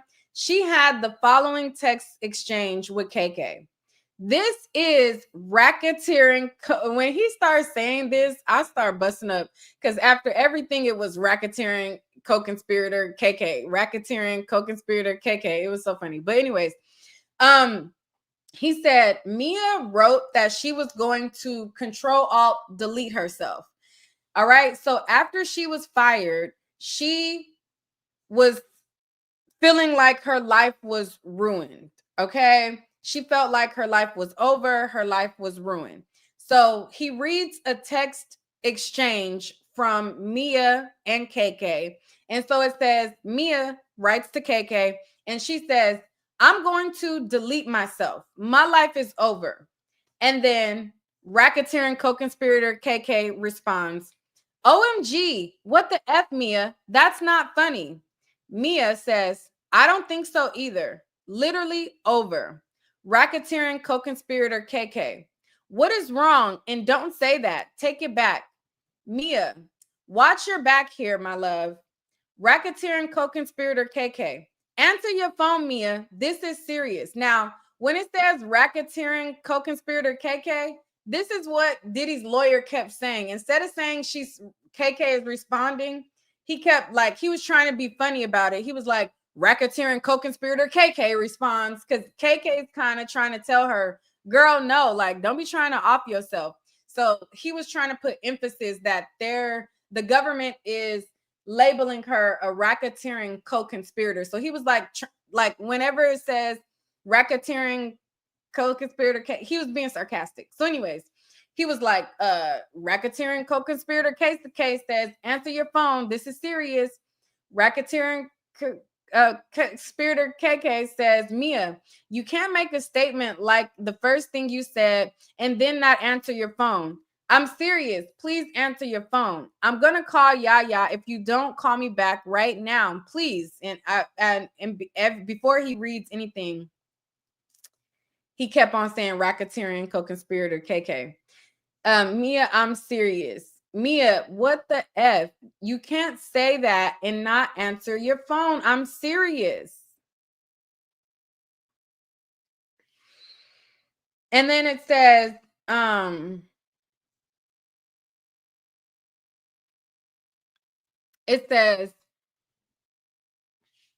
Mia, I'm serious. You know, I just went through this. You need to call me back now, or I'm calling your parents. Racketeering co-conspirator KK says, Mia, can you please answer your phone?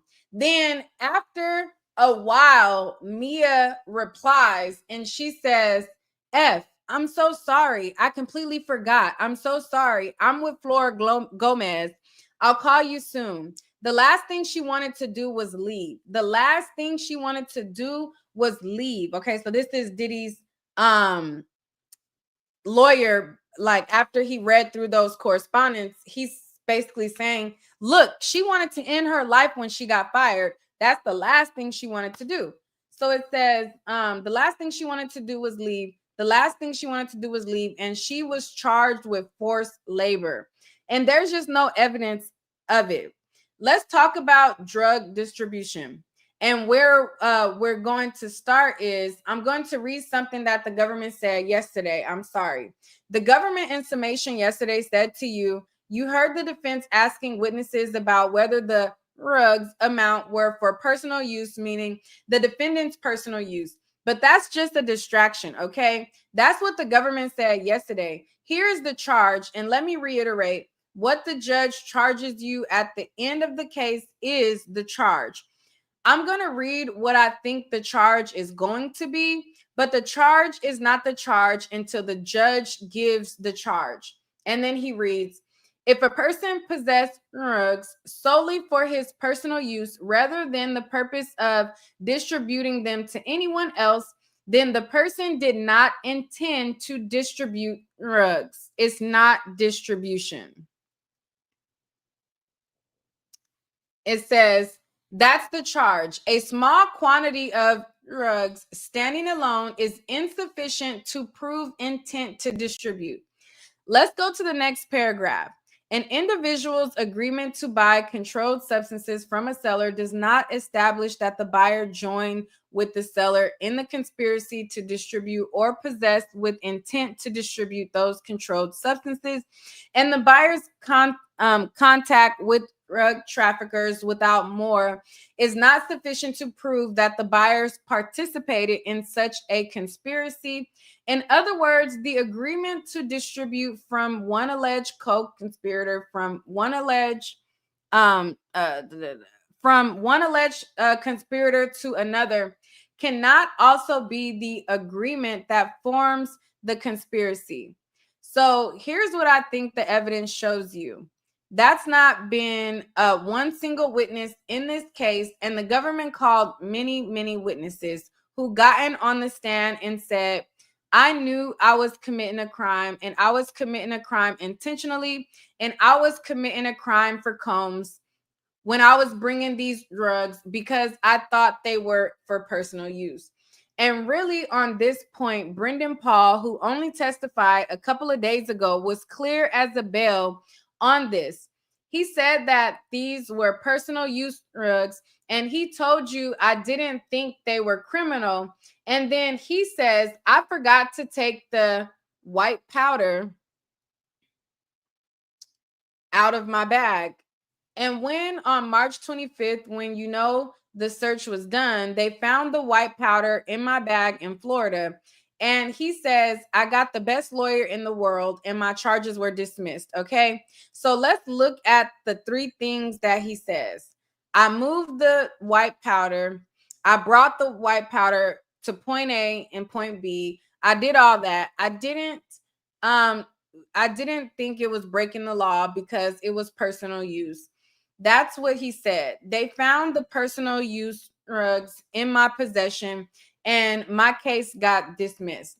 Now, that's the evidence in this case. But what I want you all to consider as the evidence in this case is no allegation. And the government's going there doesn't have to be, but let's show what the evidence shows, what the evidence doesn't show. There's no allegation that Sean Combs is selling drugs, okay? He made however much money he made from music and fashion and all the different businesses he had. There's no allegation in this case that he is selling drugs. What Cassie Ventura said, I'm probably maybe the person who knows him, maybe not the best, but knows him well, is that she considered him at one point a drug addict. She testified to that.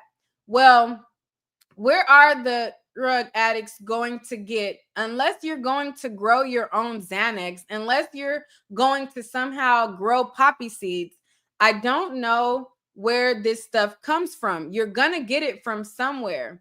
He obviously has a drug problem. He has a drug problem. There's no question. So many of the different witnesses said this, and Cassie said that. And the government charged him not with possession of it, not just distribution of drugs, but distribution of drugs and a racketeering act as part of a racketeering conspiracy. And there's just no evidence of that. Is there evidence that he had rugs? Of course. There's no doubt he had personal use rugs. I mean, they found some of it in his house.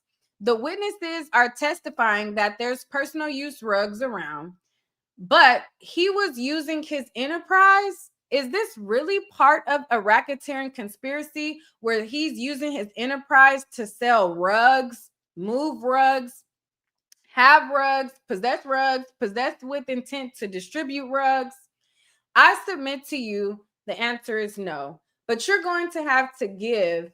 I'm going to be straight with you. You're going to have to give this one thought. You have to really think through this because he had rugs. Okay. Now, what rugs did he have? There's Xanax, there's painkillers, and I think he was addicted to painkillers. So he's obviously going to have possessed painkillers. There's ecstasy. But what's the evidence that he had any interest in distributing this or possessing these with the intent to distribute?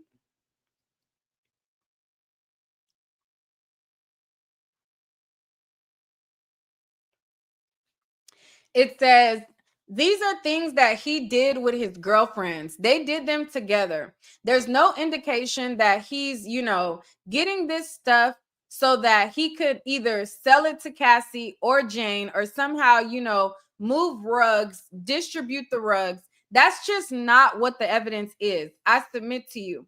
So what I submit to you though is that this is personal use rugs. That's what it is. And I submit to you that it's very clear that the purpose of these businesses, now the government said yesterday that the enterprise is kind of larger than like Combs Enterprise, the business, that the purpose of these businesses and the enterprise had nothing to do with getting him rugs. I mean, it's not unusual. One thing I want you guys to keep in mind, and the personal assistants all testified to this. The personal assistants basically said to you, one of them said, my advice was get in and get out. Because once you're in that sort of celebrity kind of whatever it is, click just celebrities, you're in the world of celebrities, right? Wasn't it Mia who went and worked for Madonna? Like you're in, okay? So what Mr. Combs is doing isn't really that different, I submit to you, than what a lot of other people are doing. It says what other people are doing when it comes to the use of personal assistants, right? You have personal assistants. I don't expect that we're going to see Beyonce in CVS. She has someone to go there. So people have personal assistants to do things, and that the personal assistants also, as a small 1%, I think was the testimony part of their job, do truly personal things for Combs, whether it be buy condoms, buy Astroglide, buy baby oil, or even get rugs for him. Doesn't somehow transform that minuscule part of their job into what the companies do collectively as part of the enterprise that is alleged as the racketeering enterprise in this that is alleged in this case. So you have to separate it all out. It's not enough to sort of say, oh, he had personal use rugs, he's guilty of this racketeering act, or that he committed this racketeering act, he's conspired to commit this racketeering act. You have to also find that this is how he participated in the conspiracy. I'm going to get the RICO. This is not easy, by the way. You're all looking at me like I was with you for a while. So this is really complicated. And so I'm going to go to the RICO part. But you're really going to understand it much better when the judge gives you the law on RICO and breaks it down for you. But it's not self-evident. It's all involved. Participating in an enterprise. So what you have to find is that Mr. Combs conspired to participate in the enterprise through, when it comes to rug racketeering predicate, through the possession with intent to distribute rugs, and there's just no evidence of that.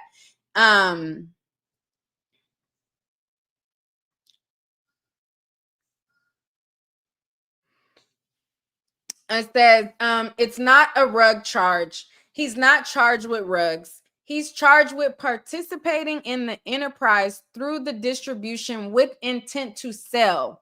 I'm sorry, the possession with intent to distribute rugs. And there's just no evidence of that. Let me show you an example of what I submit to you is an entirely different kind of rug transaction. And it comes from David James. And if you remember, David James said that he's in Saint-Tropez, right? And David James says that someone, not Mr. Combs, someone else there asked him to get an 8-ball of the white powder, okay? And he goes and gets an 8-ball of the white powder. That's 8 ounces of powder, a fair amount of powder. And I asked him, does that have anything to do with Sean Combs? Nope, nothing. Didn't even tell him, okay? Didn't even tell him. So it's interesting. It's an interesting little anecdote, because if Combs, and I think I even went further than that, you keep it from him. Not only did you not tell him, you didn't happen to tell him, you kept it from him. So that's an interesting anecdote for the way to look at the rugs in the context of the RICO. And let me tell you why.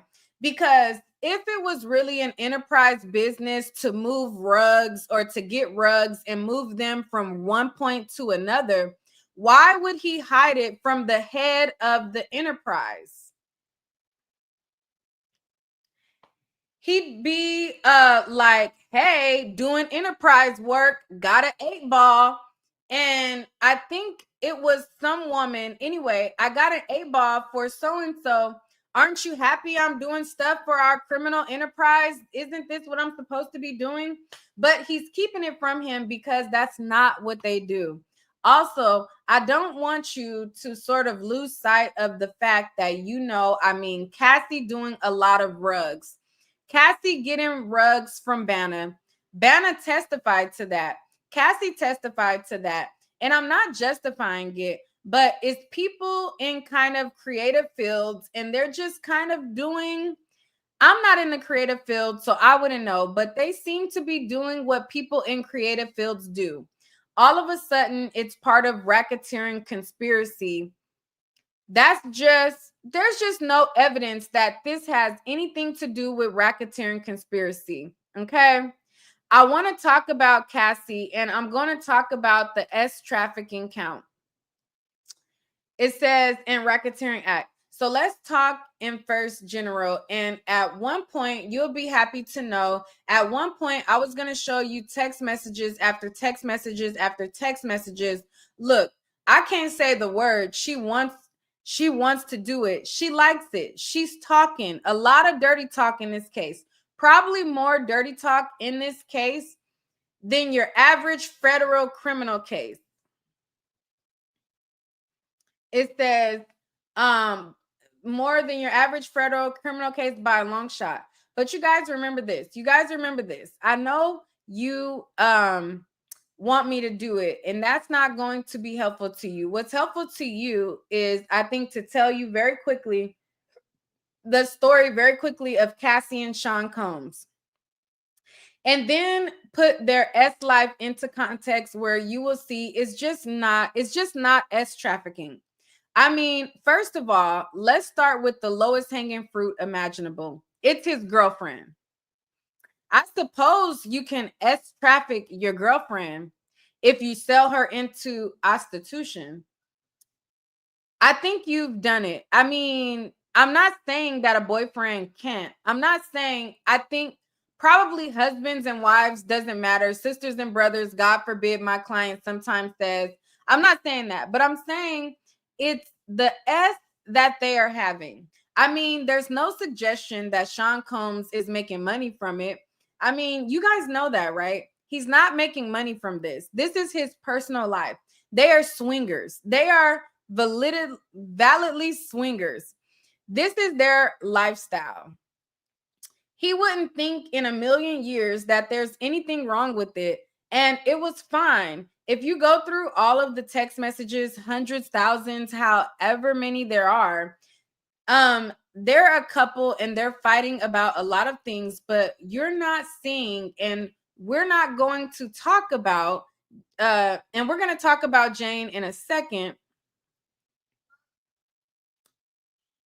It says, let me see. Oh, we're going to talk about Jane in a second. Jane has a couple of text messages that are very anti, not so much with Cassie because they're different. They're different that way. And I suggest to you, and part of the reason I submit to you that RICO doesn't fit the charge is because of what I'm going to say to you now. All right. So people are in love. People are having S. What does it mean? Like, if your partner really likes anything, all right, and you really don't like anything, but they really love it, they really like it, makes them happy, do you still not want to do it? Where does that land on I want to do it, I don't want to do it spectrum? Even I'm not even saying that's where you are with Cassie. I'm saying that the evidence, I think, is overwhelming that Cassie wanted to do this. But part of the reason she wants to do this, I suppose, and I think that's true for any intimate partner, is this is how they're close. This is how they it says this is how they're close. This is how they're close. If you're close by drinking lemonade with, you know, strawberries in it, lemonade with strawberries has great memories for me. I'm close with you because we go to the beach. I view the beach as differently. My wife from LA, I hated LA. I love LA. Los Angeles is a great city. Sorry. That's how it happens. Like, your likes and their likes become one. That's actually what love is. And that is what is going on. That's going with Cassie. Would this have been her choice? I don't know. So basically, he's saying that Cassie wanted this because he wanted it. All right. So because she loved him and because he wanted it, she wanted it. That's pretty much what he's saying. I'm going to read a little bit more and then I'm going to end the video, and we'll probably do a part 2 later, but it's less engagement and y'all seem to be falling asleep, so I'm not going to waste my time. Y'all know I don't like to waste a lot of time. And this is my last day in New York. So, you know, it's noon, so I need to be getting dressed to see if I'm going to hit the town for my last day out here in New York. But let's read one more page and then let's see. We'll go from there because child, y'all have checked out and so have I. All right, so he says, I don't know, maybe it would have. I mean, she obviously, you know, if she could kind of like keep Kid Cudi on one side and Combs on the other, she's ready to go. I mean, she is. Like I said, God bless her. She's a beautiful, sexy woman, and that's what she deserves to be if that's what she wants to be. So basically, he is calling Cassie a hoe right here, because this is when I wrote my note. And I was like, he basically calling her a hoe. And it says, I mean, you know, if she could keep Cudi on this side and keep Diddy on this side, she would be happy. He says, when she wasn't with Sean Combs, she was with Michael B. Jordan, like the most handsome man in the world. No offense. I mean, you know, she's not messing around. Do you remember when I think Capricorn testified to this, said, you know, you should break up with Sean. You know what she said? Jay-Z is taken. Who am I going to date? Okay. She's at a high level. She has actual confidence. Good for her. So I submit to you, she is not clutching her pearls. I don't think Cassie Ventura has a bunch of pearls in her hand clutching them. That's just not who she is. And so my first argument to you is that this was her lifestyle choice also. But a second argument, and it's not inconsistent with the first, it's this is how I am with this is how I am intimate with the man that I love. And you can want that. If you didn't innately want it in the beginning, you could come to want that. And the result is the same. You want it because you want to be close now. You want to be close. Now, a couple of specific things I think the government talked about, so it's hard to necessarily follow when they're coming from. I'm going to try. I thought what they said yesterday were clearly said, we're not saying all the freak offs were non-consensual. No, they're not. We think that she wanted to do some of them. All right. So this part was important because the rebuttal of the prosecution hit them in the gut when they said this. Like, she really came in swinging because he was saying Cassie wanted some of them. But if you know the law, and you can even be married to your husband, if you say no one time and they force you to do sex, that is a crime. You can even be married to the person and they can argue by them taking your Cudi box without you wanting it. So what they're basically saying is some of the time she wanted it, so he's okay. And when the prosecution got up, they were like, whoa. You think she wanted to be peed in her mouth? You think she wanted to be hunching with UTIs? You think she wanted to be stumped in the face? You think she wanted, and the prosecution was like punch after punch. Is that you think they said the prosecutor said some having sleeping with men in front of a mass masturbating, she might as well say weirdo. She said in front of a mass masturbating, did she say celebrity? She should have said weirdo. That would have really took the cake, but she came in swinging. So let me just read a little bit more and then we'll be out. It says we think she wanted to do some of them. It says, all right, now where are we? Which ones? Like it is that she wanted to like, is it that she wanted to do 110 and she didn't want to do 3? Did she want to do 70 and not do 50? Like, once you open that door, where do we go now? Okay, but the government focused on 3. 3. They said there's one at Cannes, I think was one that they mentioned, one in regard to Daniel Phillip, and we'll talk about that one. And then the Intercontinental. Okay, so we'll talk about all 3.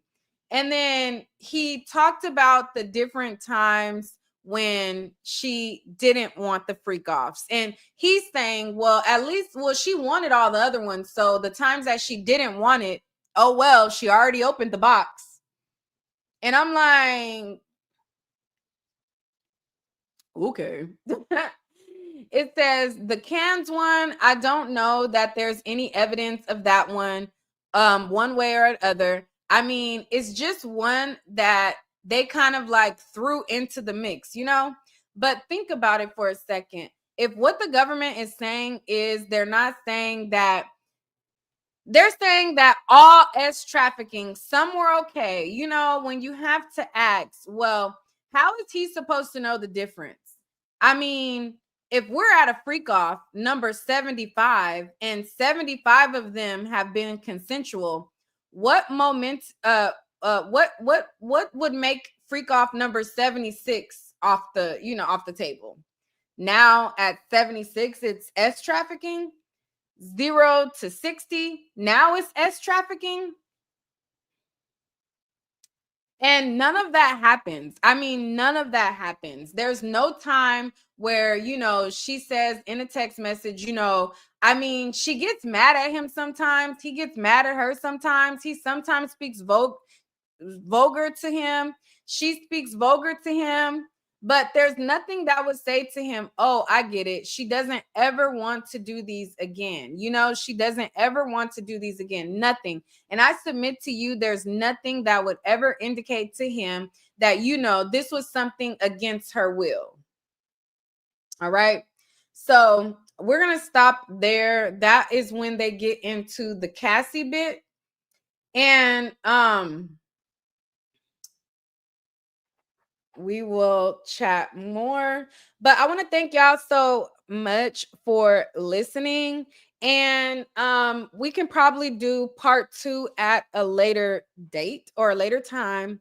But like I said, I am in New York right now. This is my last day out here. I fly out tomorrow. I booked my flight last night. Everybody was telling me, no, Nick, change your flight, stay to the verdict. And I'm just like, child,